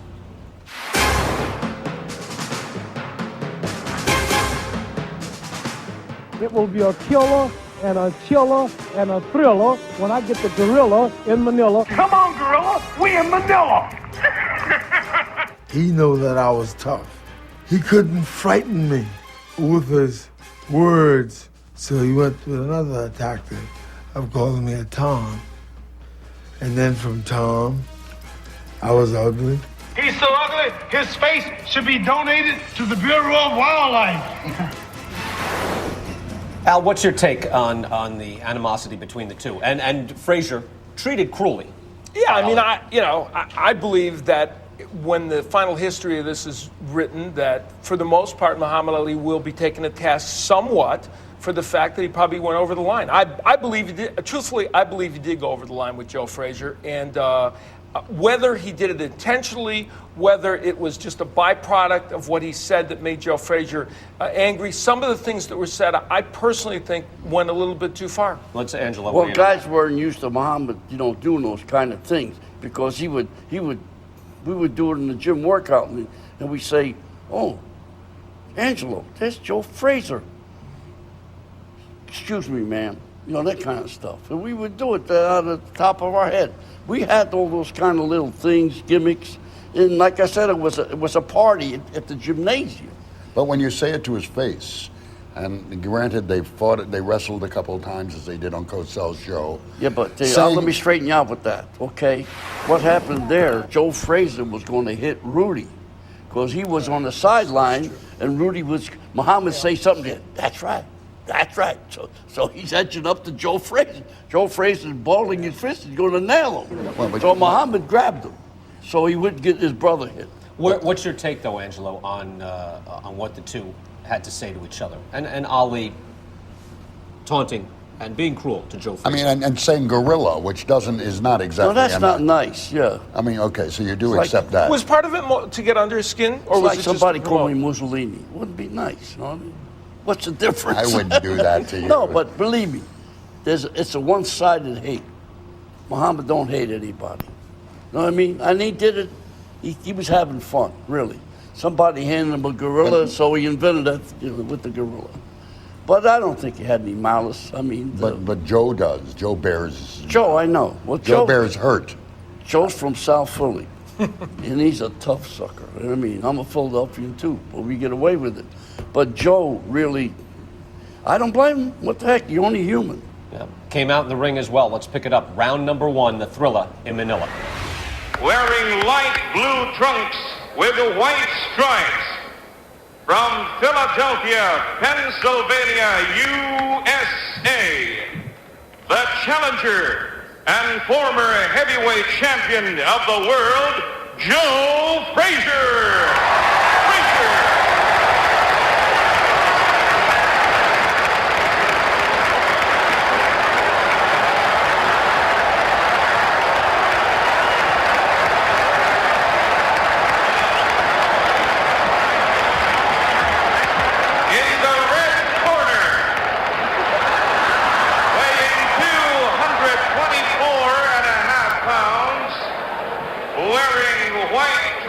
With black stripes, from Louisville, Kentucky, USA, the heavyweight champion of the world, Muhammad Ali.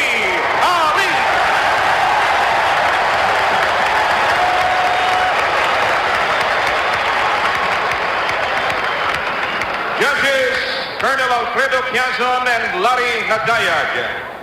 Referee, Sonny Padilla Jr.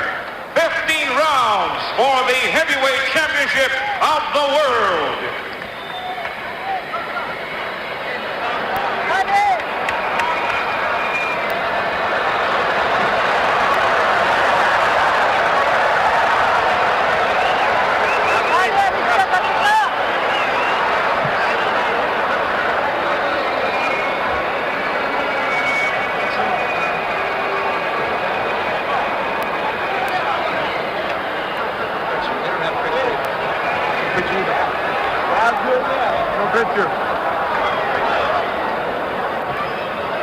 Frazier's smiling as Ali talks to him.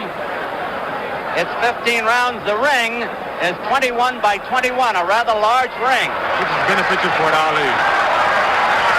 And which should help the champion.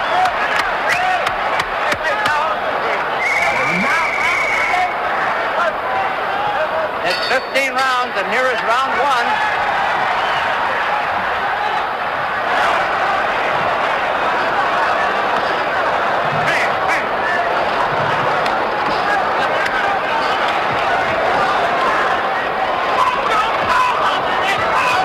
Staying low to get away from that jab.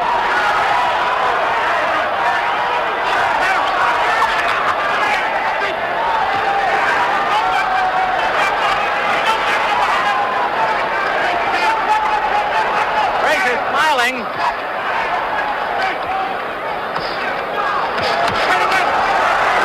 Ali opening up fast.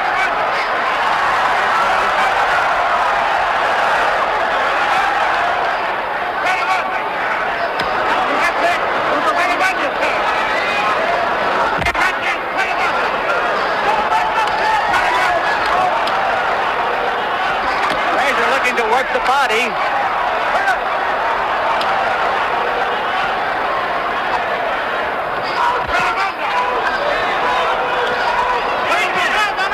Frazier keeps smiling as he corners Ali to the rope. Ali beats him to the punch. The referee Carlos Padilla.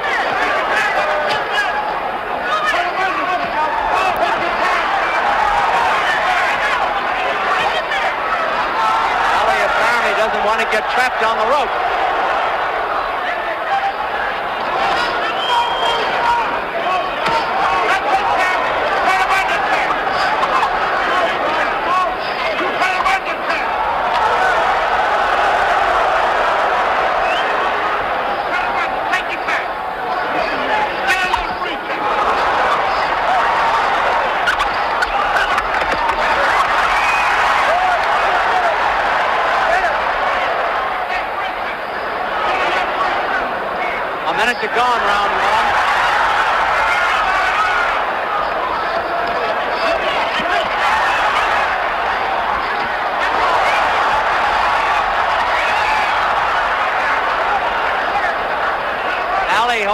behind the neck there.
Welcome back to Ringside, a Muhammad Ali marathon.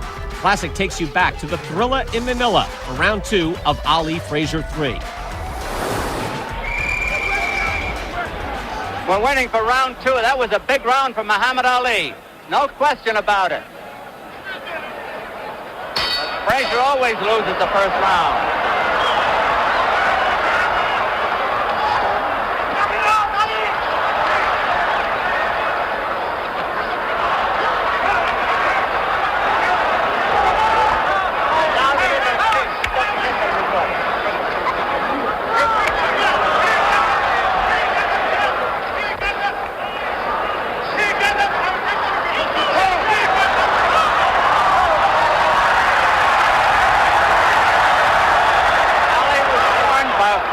Around the neck. Frazier's still smiling as he pours in.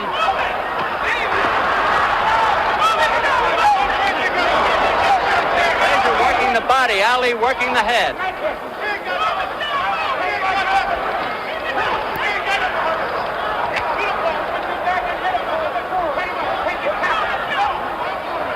Two minutes left in this round.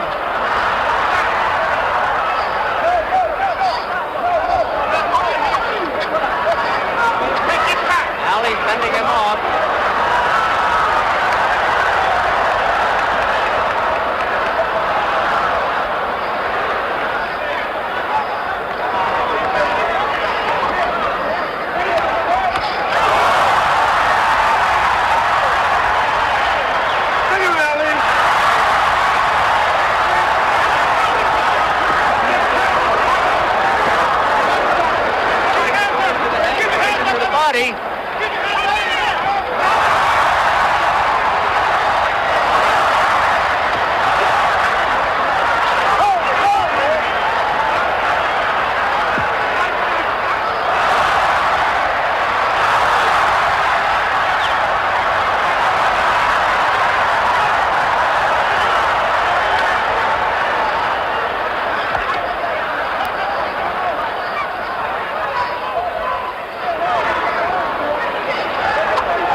To the body. Almost exclusively.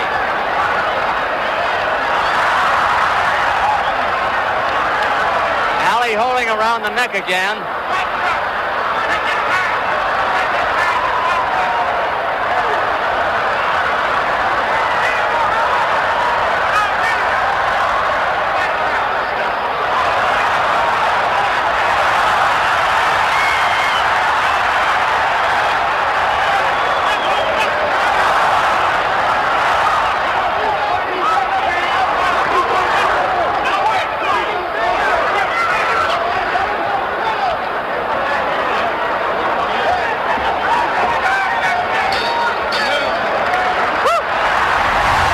Frazier starting slow, being dominated by Muhammad Ali in the opening 2 rounds. Ali in attack mode from the first bell. And in the 3rd round, Frazier starts to find his range. Let's get back to the nonstop action in the Thrilla in Manila. Angelo Dundee a little late getting out of the ring in Ali's corner. Round 3, scheduled for 15.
Good punches by Frazier now as he's got Ali on the rope.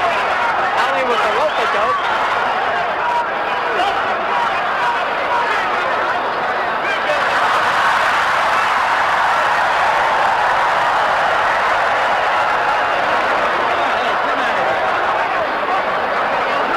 Frazier looking for an opening here.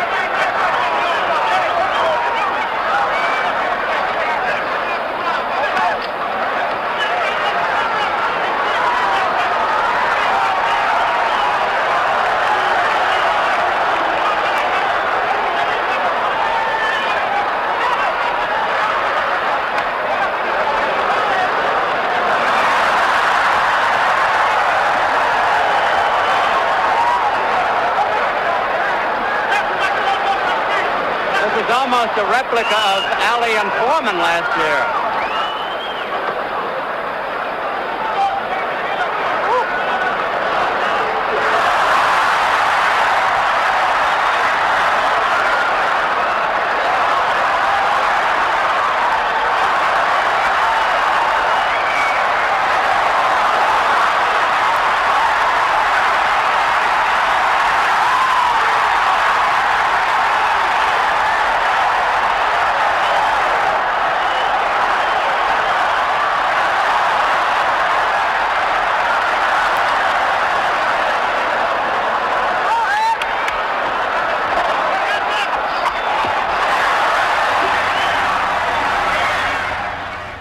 There's an exciting round 3 in that fight. Al, I want to start with you and get to Angelo. When Frazier is energetic and he's bobbing his head, it's a very different fight because he's not getting picked off on the way in, and he's effective in that round. Absolutely. This fight is a dream to analyze. It's like, where do you begin? There are so many great things. Yes, his defense coming in better than some others.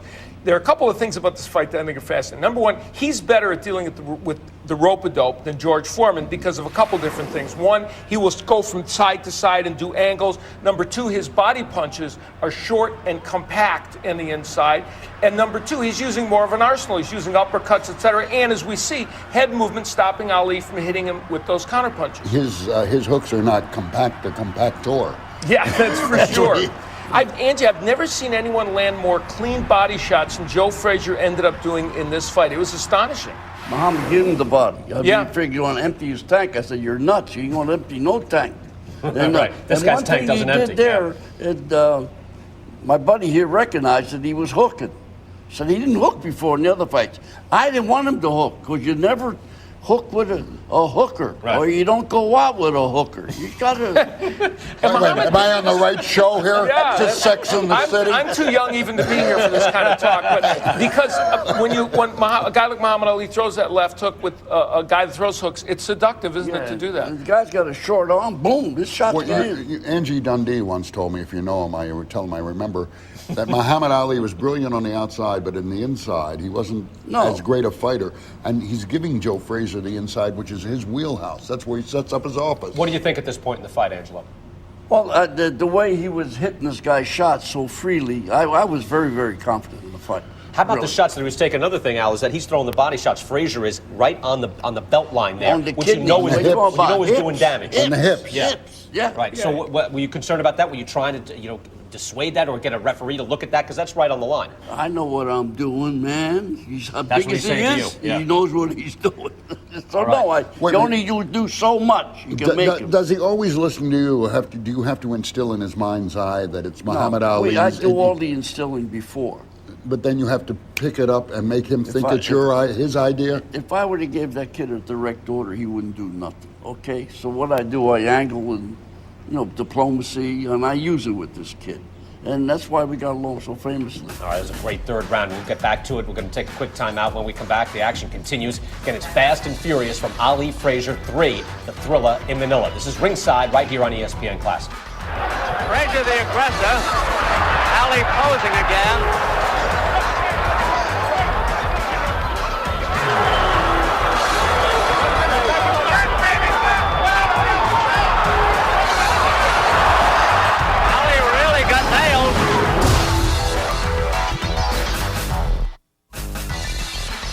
This is Ringside on ESPN Classic. Angelo Dundee, Al Bernstein, and Bert Sugar standing by with more memories of the Thrilla in Manila. But first we get back to the fight. Round 4, Ali Frazier 3. Frazier the blue denim trunks, Ali the white.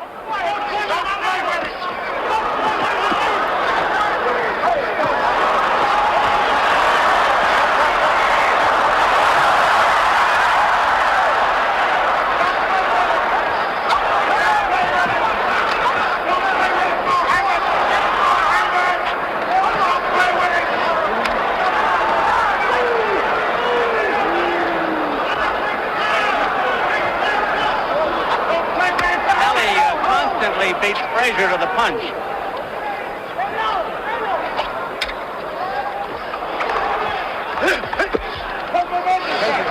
Ali with the rope to go again. Frazier looking for a shot. He's not wasting punches, however.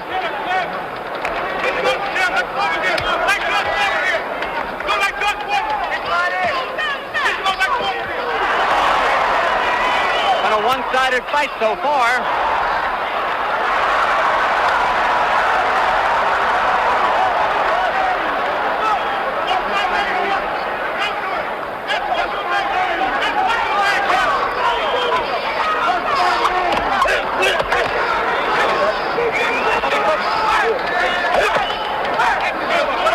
Frazier is finding some openings now for the body. Ali with those quick hands and sharp shooting keeps it his way.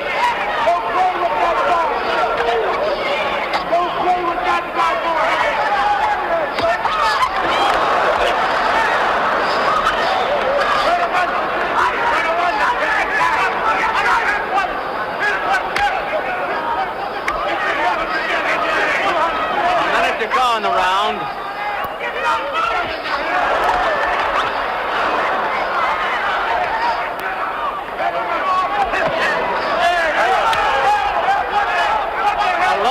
By Frazier. He's warned by the referee. All right, ref.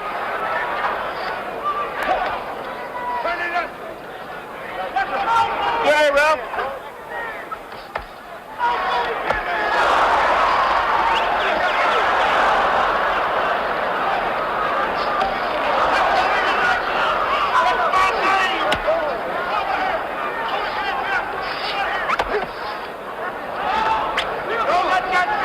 Frazier the aggressor all the way. Ali doing most of the scoring.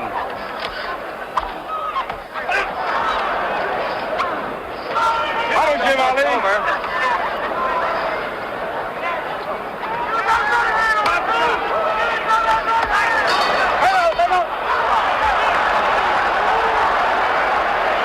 Flip, it looks to me as though this is going to be decided on condition. And I think Joe is starting to smoke, but I think it's going to end up the way a lot of people probably suspect. There's the corner of Ali as he leads the cheering. Ali leading his own cheering.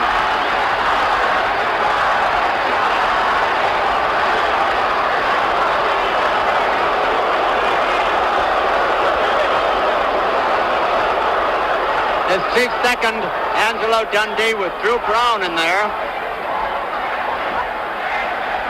Corner of Joe Frazier, Eddie Futch, Milt Bailey, and George Benton.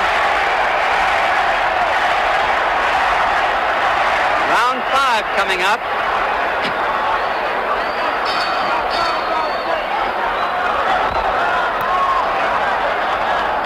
Neither boy looks the least bit tired so far, although Frazier has taken a good going over. They're both trained for a long fight, I'm sure of that.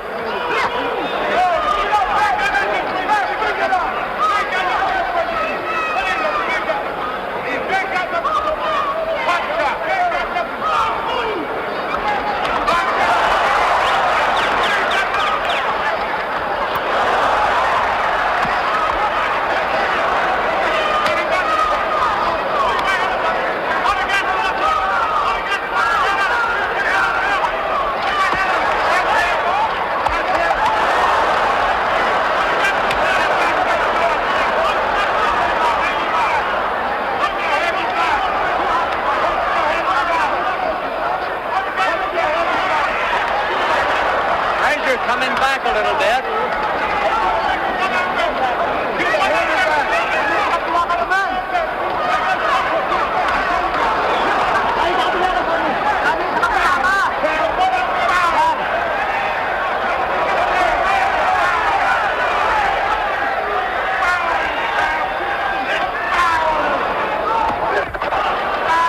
Frazier using his right hand a little more now.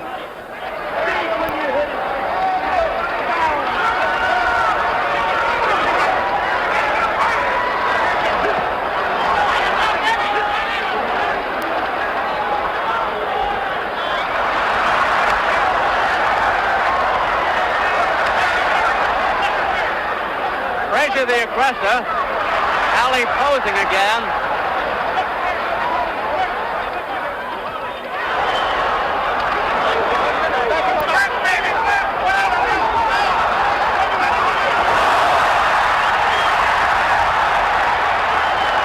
Ali really got nailed.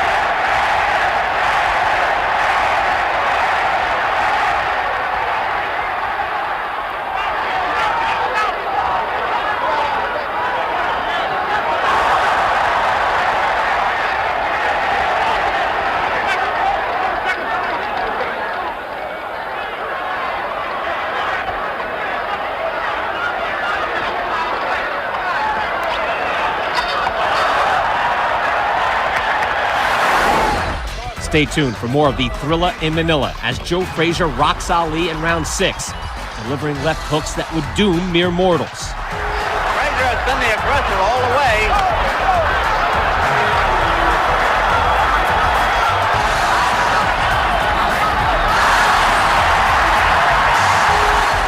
This is Ringside from Gleason's Gym in Brooklyn.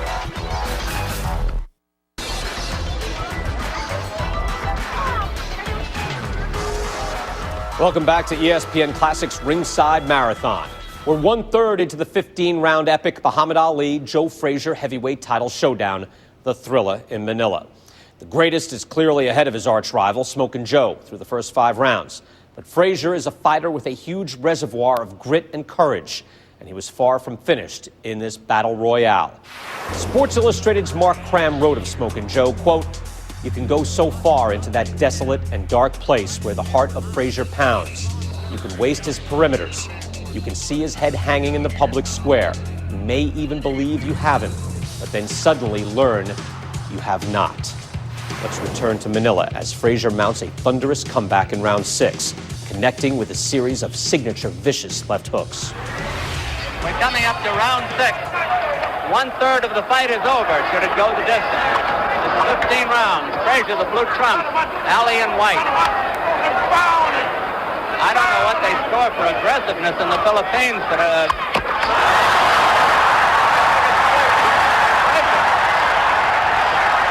Frazier has been the aggressor all the way.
landed a punch. That's why I thought it was Ali.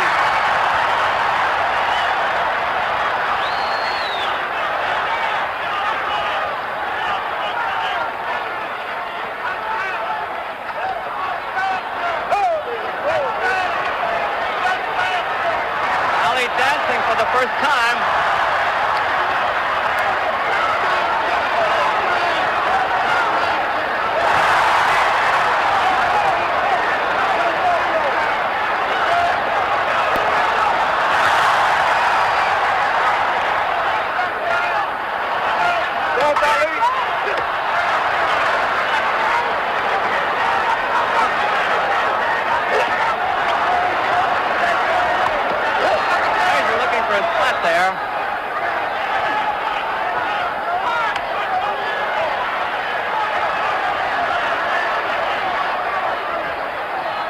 Frazier coming in low.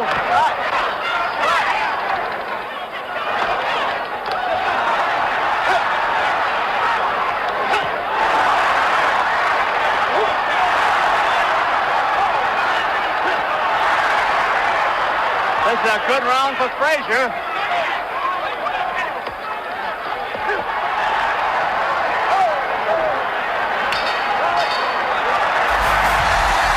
More of Ali Frazier 3 coming up with bonus coverage from Gleason's Gym.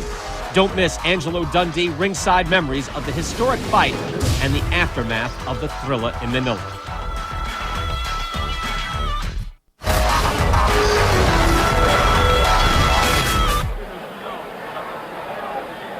Frazier's corner as we're waiting for round 7.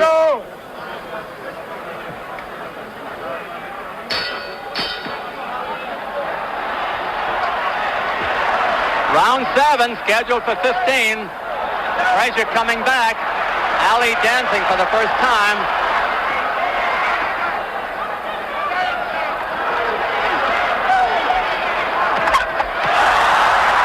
Frazier's good right hand to the head for the first time.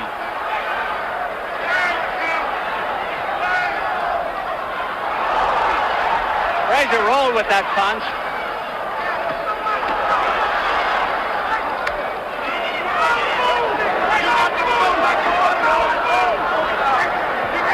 Referee Carlos Padilla from the Philippines.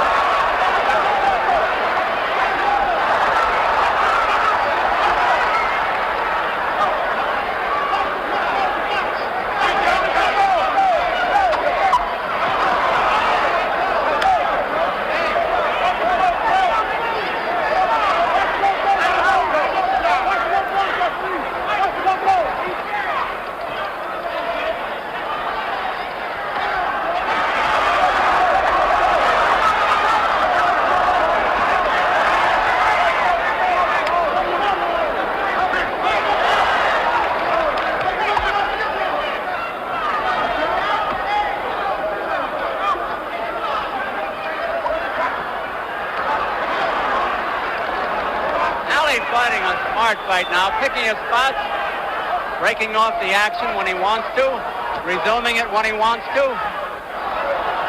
Ali having a good round.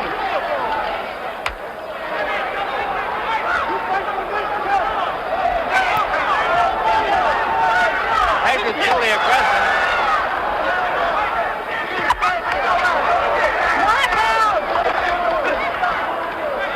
Frazier stood up under Ali's best shots, and vice versa.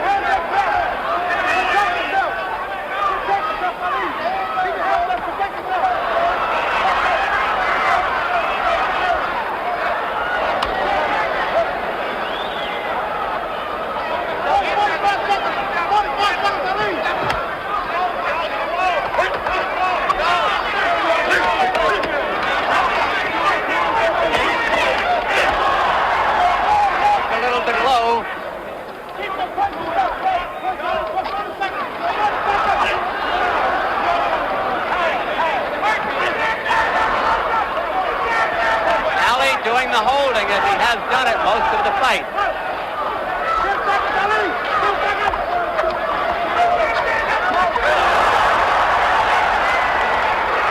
Joe hoping to get in that big one. Ali got it in there.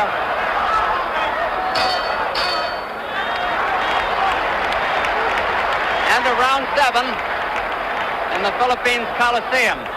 And we're up to the halfway mark, or near it, Ken. I'd like take a look at this uppercut by Ali, Ken.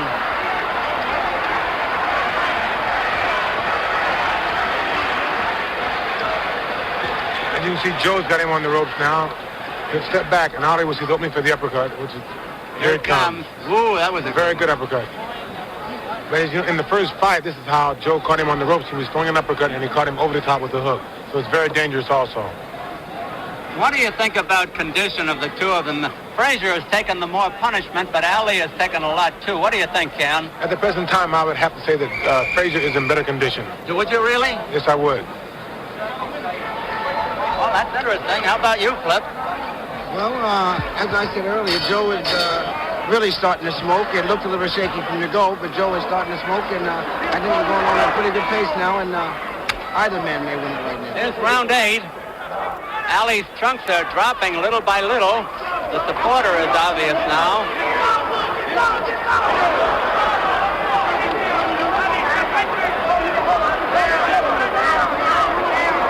No knockdowns.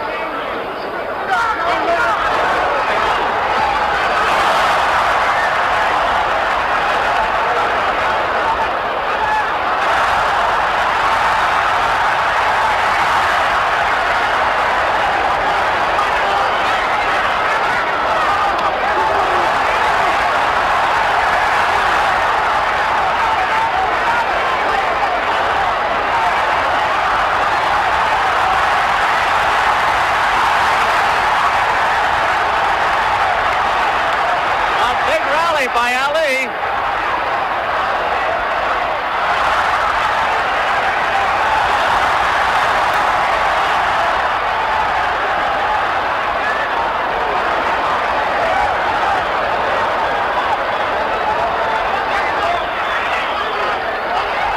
Ali's got Joe covering up for the first time.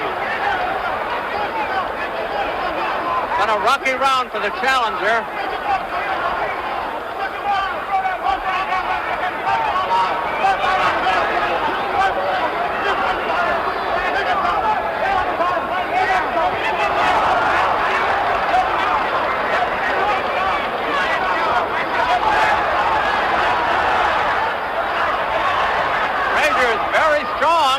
And scoring heavily, even though he took a lot in this round.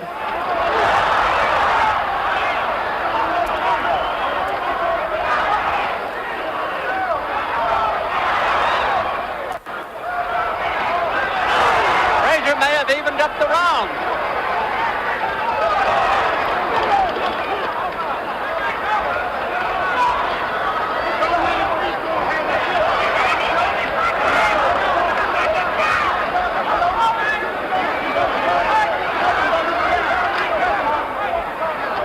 Leaving himself more exposed on the inside.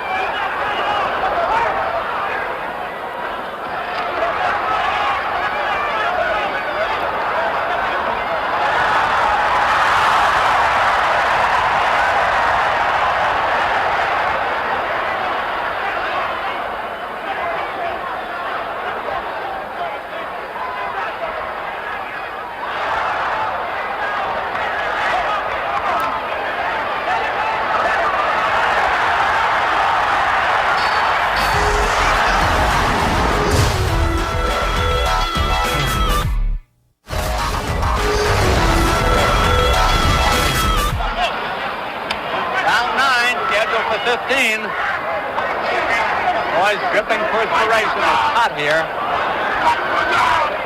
Frazier, the blue denim trunks, Ali in white.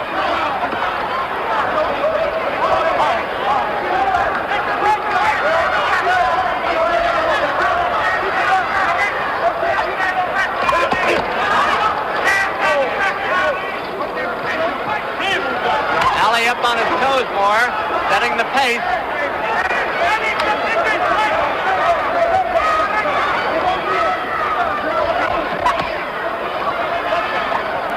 Oh, just as well for Ali that one missed.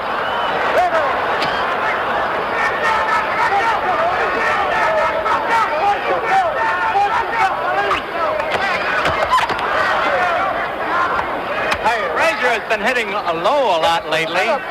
Get that guard down. 2 minutes left in the round.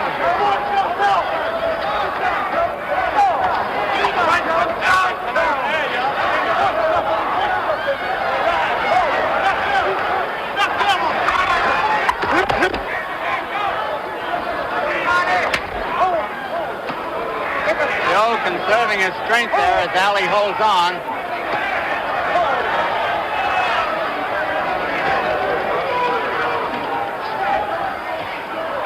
Joe trying to set him up for the left hook, and Ali knows it.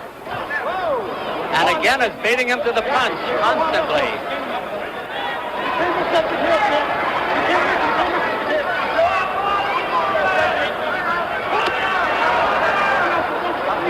These are good body shots by Frazier when he gets them in there.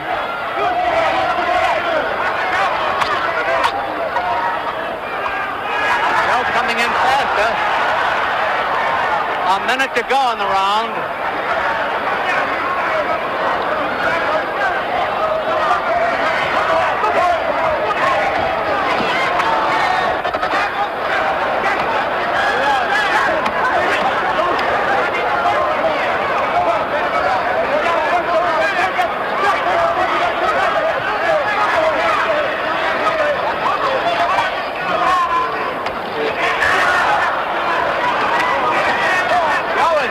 Doubly hooking with that left hand, head and body, body and head.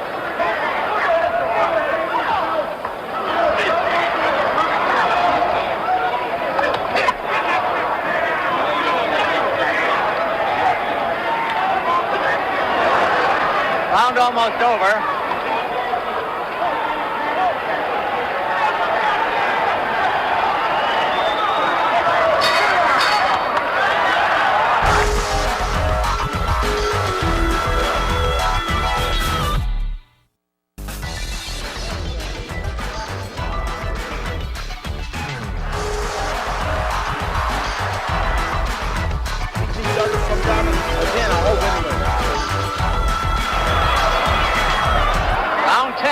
Scheduled for 15.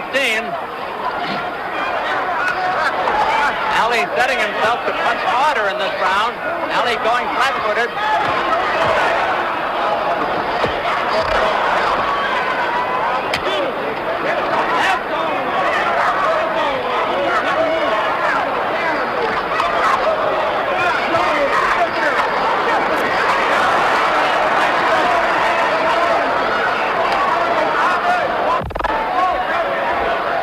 Has had an awful lot of trouble coping with Ali's fast hands. Muhammad Ali's got those fast hands.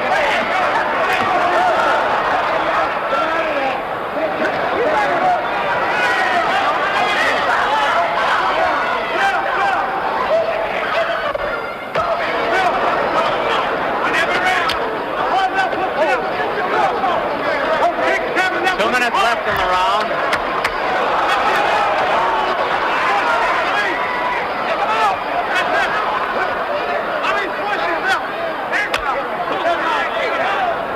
Ali's corner keeps yelling, cross yourself, meaning get the arms across the body.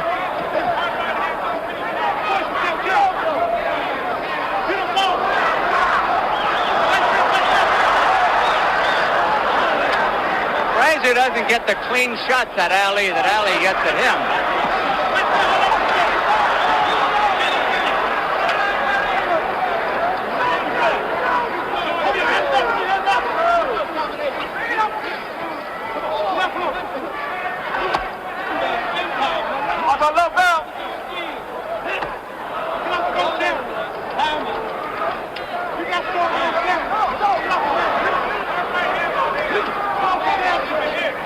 Joe is starting to grunt again with his punches.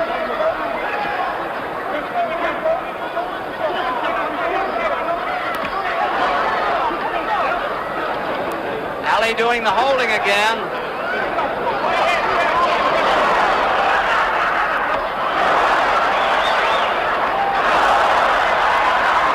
That did Ali no good.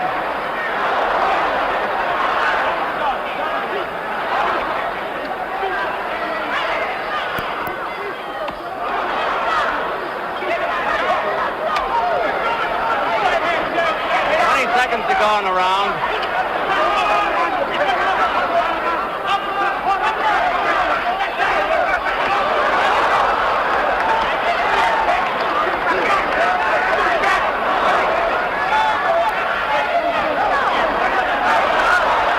Grazing punches.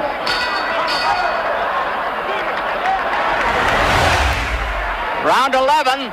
5 to go. Ali alternately dancing, fighting flat-footed, and going to the rope.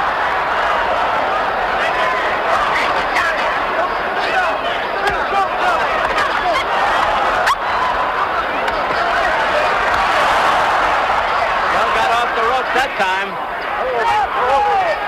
Now this is a switch. Joe is on the rope.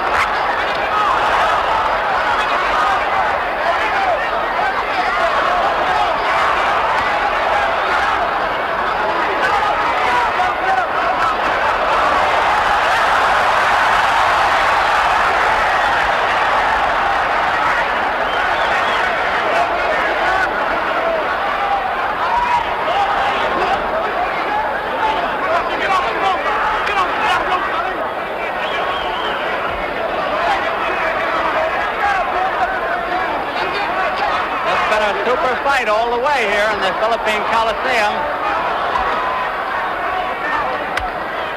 So far, a good round for Ali.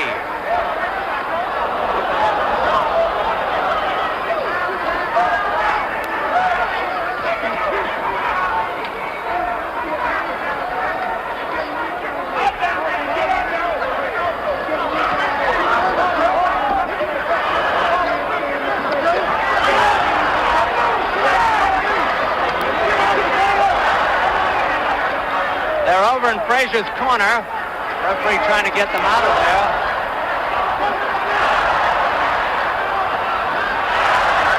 Frazier's teeing off on Ali now with the right hand. Ali will probably open up all of a sudden.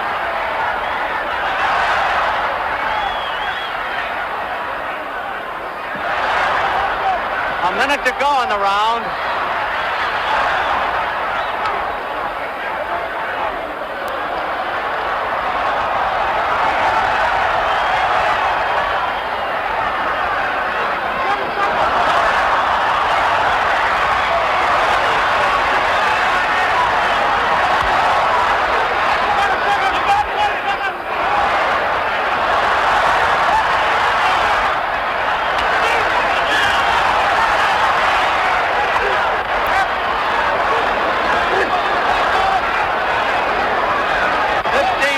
To go on the round.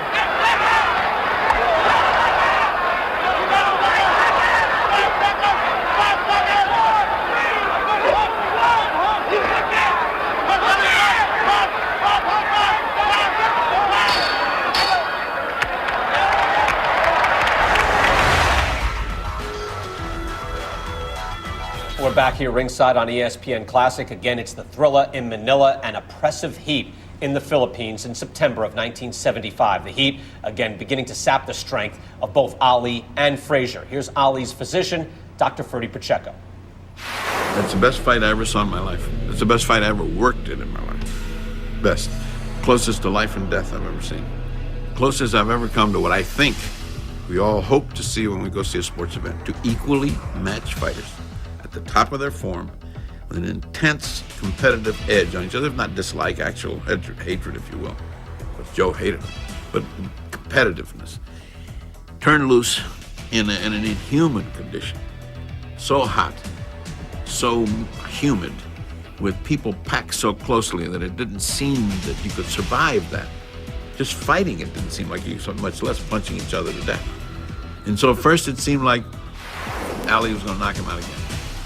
Then Joe didn't get knocked out. Then Joe came back. And then it looked like Ali was going to have to quit in the corner because he was getting so beat up. He couldn't breathe.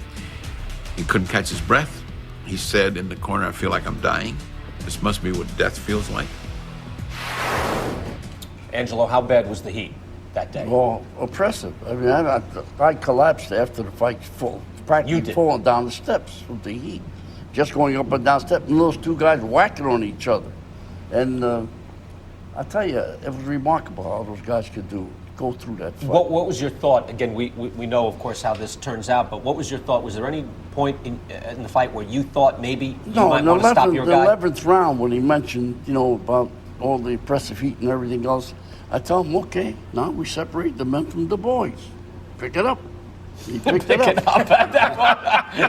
Easy for you to say. Easy for me, not difficult. You're saying the sweat was such that it was pouring into the gloves, so the gloves became heavier. Explain that. If you look at the gloves in close, you'll see they're like lumps. They were all soggy from water, sweat.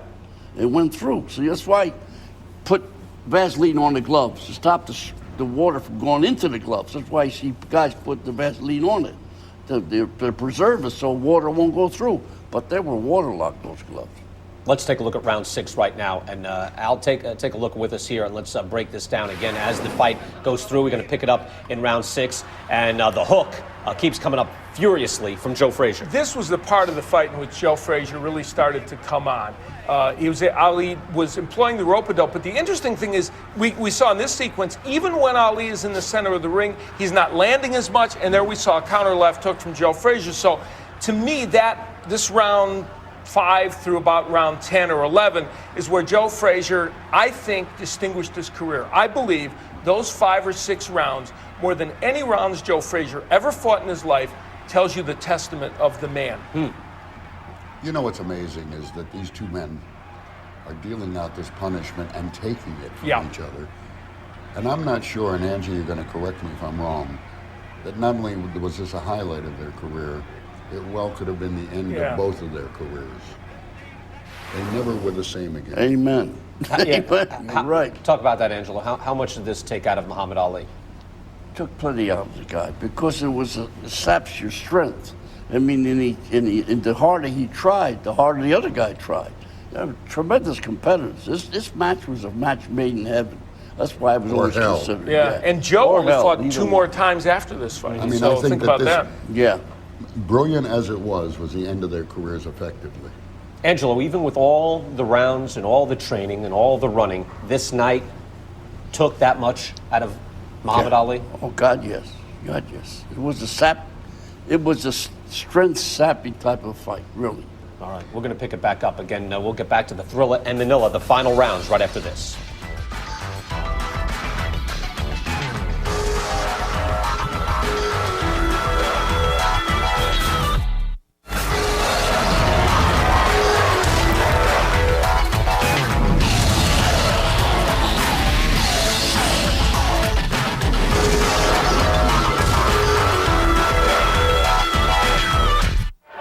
Round 12.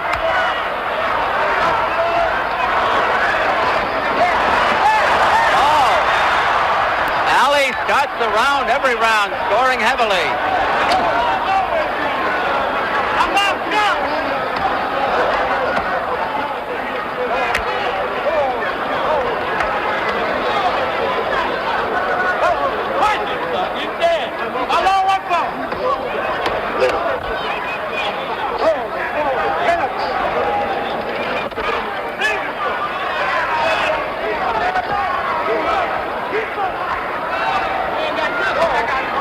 Frazier seems to be coasting a little bit here, and Ali is scoring on him.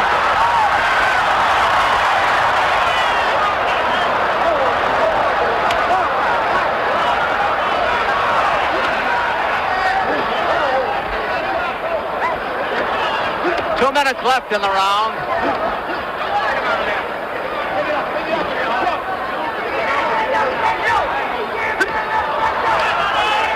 Frazier looking for a spot on the inside.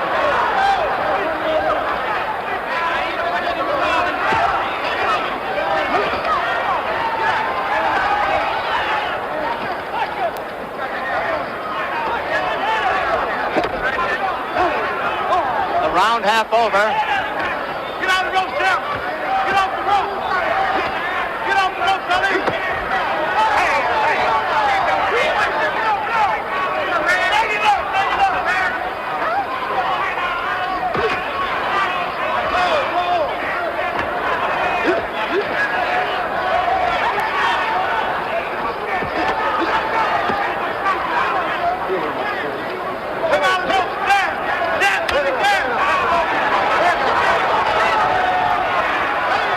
To go in the round. Frazier seems to be bleeding from the mouth.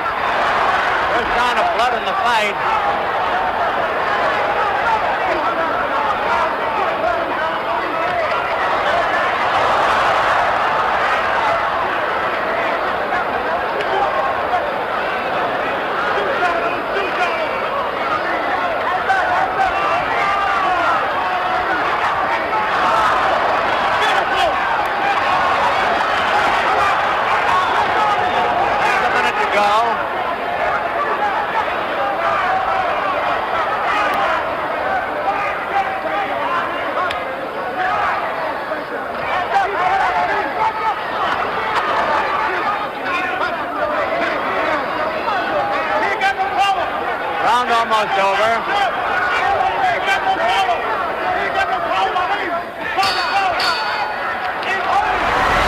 Welcome back to Gleason's Gym. We're through 12 rounds of the epic finale to the Ali Frazier trilogy, The Thrilla in Manila. In the book, Muhammad Ali, in retrospect, Ali said, "Of all the men I fought, Liston was the scariest, Foreman the most powerful, Patterson the most skilled, but the toughest was Frazier. He brought out the best in me, and the best fight we fought was in Manila. God blessed me that day. It was like I took myself so far, and God took me the rest of the way." Stay tuned for the rest of the fight and more memories of this historic bout. This is Ringside, right here on ESPN Classic.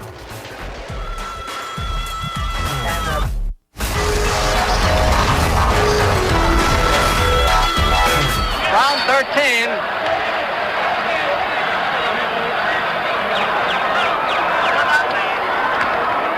Ali trying to set the pace again.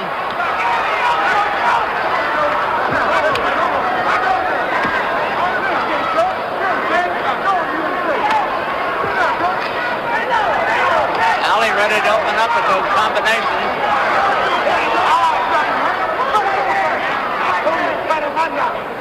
Both boys slow down for a moment.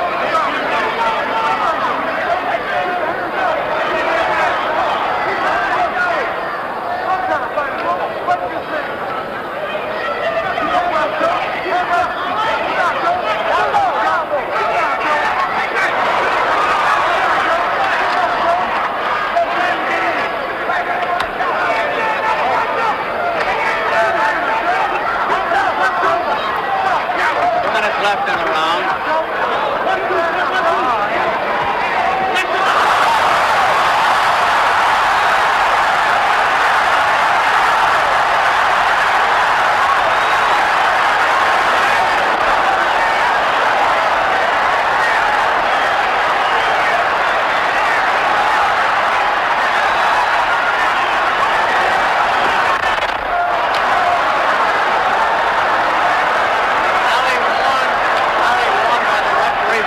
Around the neck.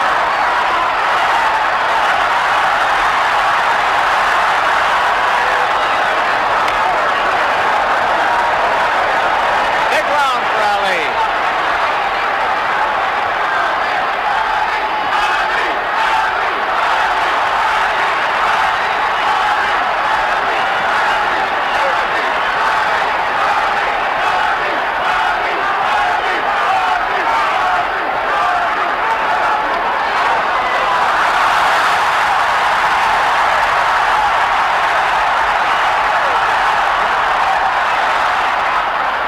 Ali slips.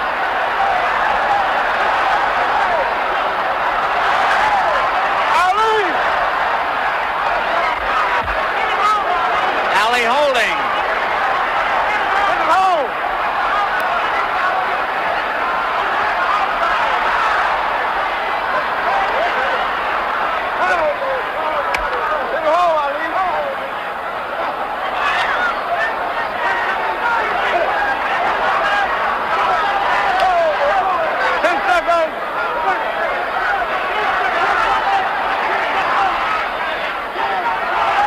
Frazier looked awful tired, is puffed around both eyes now.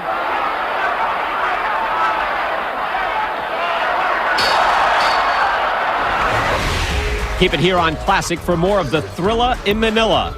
Angelo Dundee, Al Bernstein, and Bert Sugar will share commentary on the aftermath of one of the landmark fights in boxing history. This is Ringside, Muhammad Ali, the final chapter.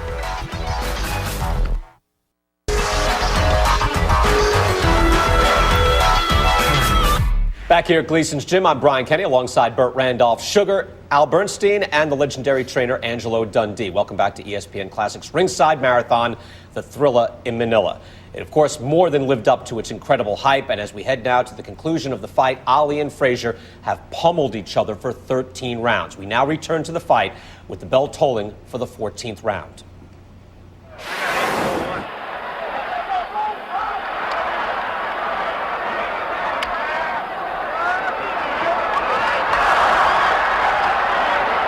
Has gone out for a knockout, I think, in this round.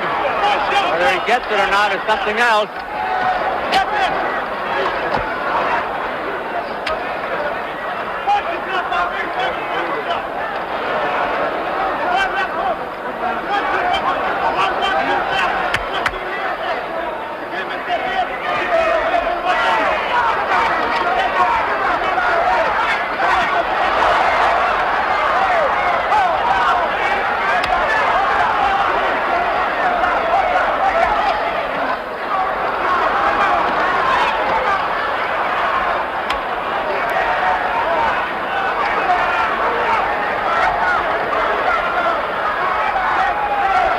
what about the interview in the ring? Yes, Ali!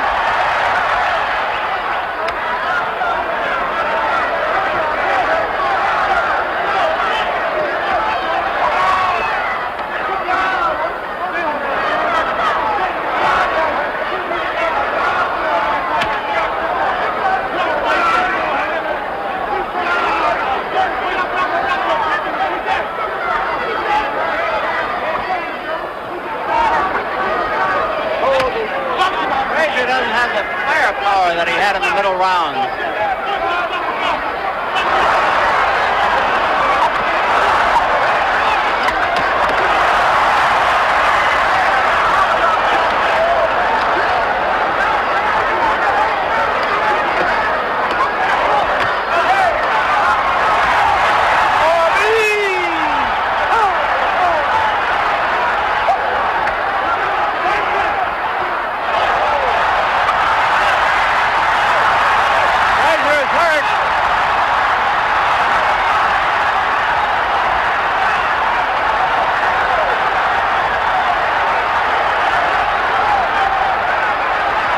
Frazier's badly hurt.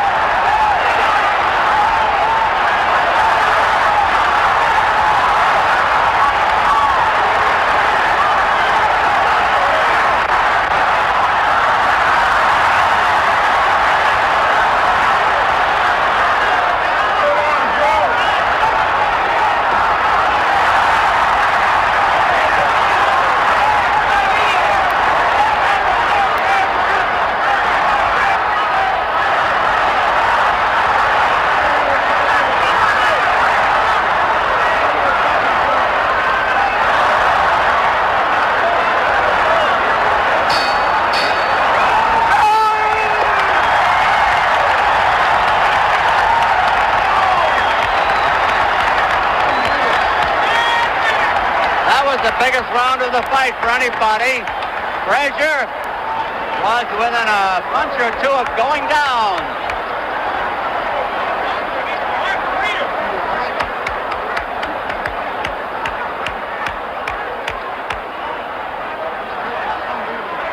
The doctor comes up and looks at Frazier. I think it's going to be over. It's all over.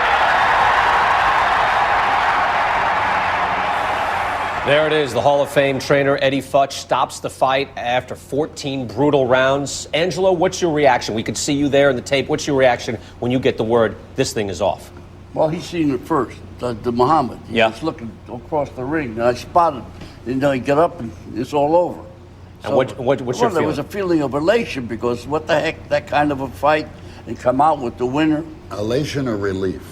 Relief, elation, put it in where you want. But the point was, I felt great about it. What type of shape is he in, Angelo? Look, he can't get off his stool. How was he? How was Muhammad? They brought the stool in there. He had gotten up. This is after. Yeah, but he doesn't look like he can get up. Well, you're right. You know, history. I'd have been a little tired after those 14 rounds. Hey, history. You know, this is one of the what ifs. What if that had gone to the 15th round? How would Muhammad Ali have fought that 15th round? Could he have gone on? He'd have been there. He'd been doing his usual thing. Al, what's your thought on Eddie Futch stopping that fight? You know, Eddie Futch, I think Angelo agrees, did exactly the right thing by stopping that fight. He had great compassion for Joe Frazier. They remained friends, you know, to the day Eddie Futch died. And Joe Frazier has been sympathetic with what Eddie Futch did. Part of the reason why that 15th round would have been difficult, and Bert alluded to it, is the vision of Joe Frazier. Those eyes were so puffed up that he couldn't see those punches coming. So Ali would have had as tired as he was, would have been able to pot shot Joe Frazier. And that's, I think, a big reason why Futch stopped the fight. What about you, Bert? What do you think of the stoppage? I think it was, I think, very, very well done by, there's no need. I think Eddie's words, nobody will forget what you did here tonight, to Joe Frazier encapsulate why he stopped it, and now Joe Frazier stands taller, and so does Eddie Futch. Sure. What was it on the cards at this point, Bert? Do you recall? Ali was ahead. Well ahead? Where was it exactly? One of them had him well ahead, too closely ahead. And so it's not like this thing would have been pulled out by a knockout in the last round. It would have been very unlikely. If they hadn't knocked each other out by now.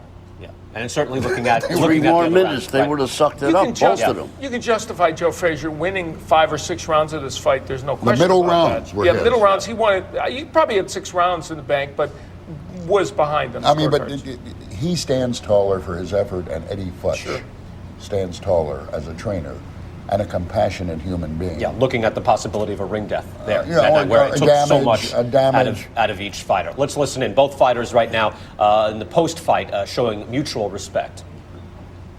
He is tough. He's a great fighter. I'm so tired, I don't want to do nothing. I want to rest for 1 week. My hips are sore. My arms are sore. I thought that my man fought a good fight, and I guess we'll be beating each other sometime again, I hope anyway. But when you see him and I, it's always to be a fight, that's a promise. Wow, there's a lot of fight in that man not too long after that fight. And you know what that did, that comment by Joe, means that forever Joe Frazier and Muhammad Ali, or Muhammad Ali and Joe Frazier, are hyphenates. You will always associate one name with the other because of that fight and the comment. Al, before we get to Angelo, your thoughts on what? I know I haven't seen that before. No, me neither. And it is intriguing because it speaks to what you said, the indomitable spirit of Joe Frazier. And I think that indomitable spirit is what, as Angelo said, maybe they didn't even overlook when they took the fight, but a lot of other people did. The fact that, and Mark Cram wrote it very well in a Sports Illustrated article when he said, you can see Joe Frazier's head hanging out there in the public square, and you think you have him, but you don't. And I thought that was a very good way for him to put it. He never quits. All right, we're going to take a break right now. We'll get back. We'll get Angelo Dundee's comments on why go on. What did it take out of Muhammad Ali and after the Thrilla in Manila? We'll be back after this.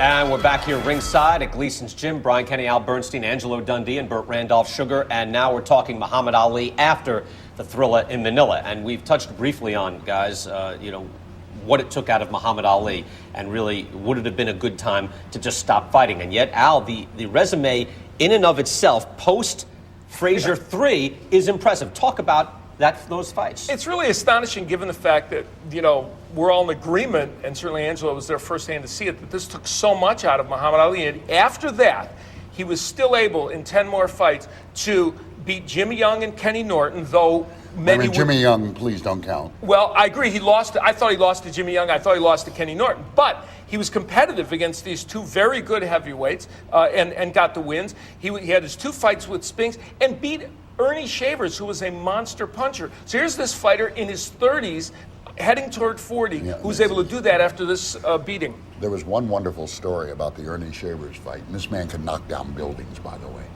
This might have been, if not Max Baer, maybe the greatest one-handed, right-handed hitter in the history of boxing. Yes. But that was a fight that was scored on television by NBC. And Angelo Dundee, if you know him, is a fairly smart man. And he had somebody in the dressing room running back and forth with a score after every round, which was not shown in the arena. So that he knew at a given point in this fight how far Ali was ahead of Shavers, the Acorn. So that he told him, just don't get knocked out. You get 3 rounds to go. So you were getting your reports, Angelo? Yeah. The guy was Eddie Arica, a friend of mine from Baltimore. He was down there watching the preliminaries with me. I said, you know what? If they're going to show the score in the main event, you could let me know after every round what happened. So if you know the garden, you go to that where fighters come in from the entrance. So he would come up and stand on top of the steps. I'd look at him. He'd go. right. I had the score. So everybody was wondering why Angelo Dundee was smiling all night. I'm in the corner. I'm a happy pig. I'm getting all the scores. How hurt was Ali by Shavers early in that fight? He got hurt in the 2nd or 3rd round, and he faked Shavers out. How much do you think he was hurt? Well, listen, Shavers could knock down a building. Yeah. And my guy thank God, had a little steel in the building, because Shavers could punch. Angelo, what were your thoughts of Ali continuing his career? Well, everybody asked me why, and I told him to stop. Well, I don't believe in that. I believe the fighter has a God-given right to stop himself. I don't think what I did. I'll be honest with you. Have you ever told any fighter to stop? No. But let me give you Muhammad. Muhammad, when he was a kid, in the Fifth Street gym, was all eaten up with termites. And there's parts of the floor that would wave up and down. There was a drugstore down below. So this guy skipping rope. You know, Muhammad, that guy's stuttering. Heavyweights, you know, they're a little shot that they don't have the rhythm. So I'm riding in the car with him near the end, you know, and I'm in the back seat, and I'm going, he's starting to stutter. I said, no kidding. He remembered. The Ali Center is opening up now. Your thoughts on his legacy? That's magnificent. We were there. And it's magnificent. It's an $80 million building. And it's a memorial for this kid. It couldn't happen in a better place, Louisville, Kentucky. The people putting up this building, they're geniuses. Oh, it was wonderful. All of them in their own rights. And a minor plug. They asked everybody. Some of the fighters showed up. The one champion who donated money, $250,000, should be acknowledged. His name is Lennox Lewis. Lennox Lewis. Really? Ali was his hero, as he is so many people's. And Lennox responded with a donation. Because Muhammad Ali has meant so much to so many. And Lennox Lewis, you know, I always didn't like him because I felt he didn't give, but he's a wonderful man. I got very friendly with him just talking to him. Yeah, that's what, we talk about cleaning out the division, which Ali did multiple times. Yeah, Al, Lennox did that. You know, that it took a while by the time he fought everybody, but finally did He really did, and as you point out, any fighter that can do that, we talked about Ali doing it at a later stage in his career, it's very special. And really, if you want to say Ali did, that's a good point. He did it 3 times. Yes, he did. All right, guys, enjoyed it so much. Thank you very much. Al Thank Bernstein, you. Angelo Dundee, Burt Randolph Sugar. Our thanks to everybody here at Gleason's Gym for coming by. Our appreciation to everyone, including Chuck Wepner, the Bayonne bleeder as well. I'm Brian Kenny. Thanks for watching, everybody. I got some of them on me.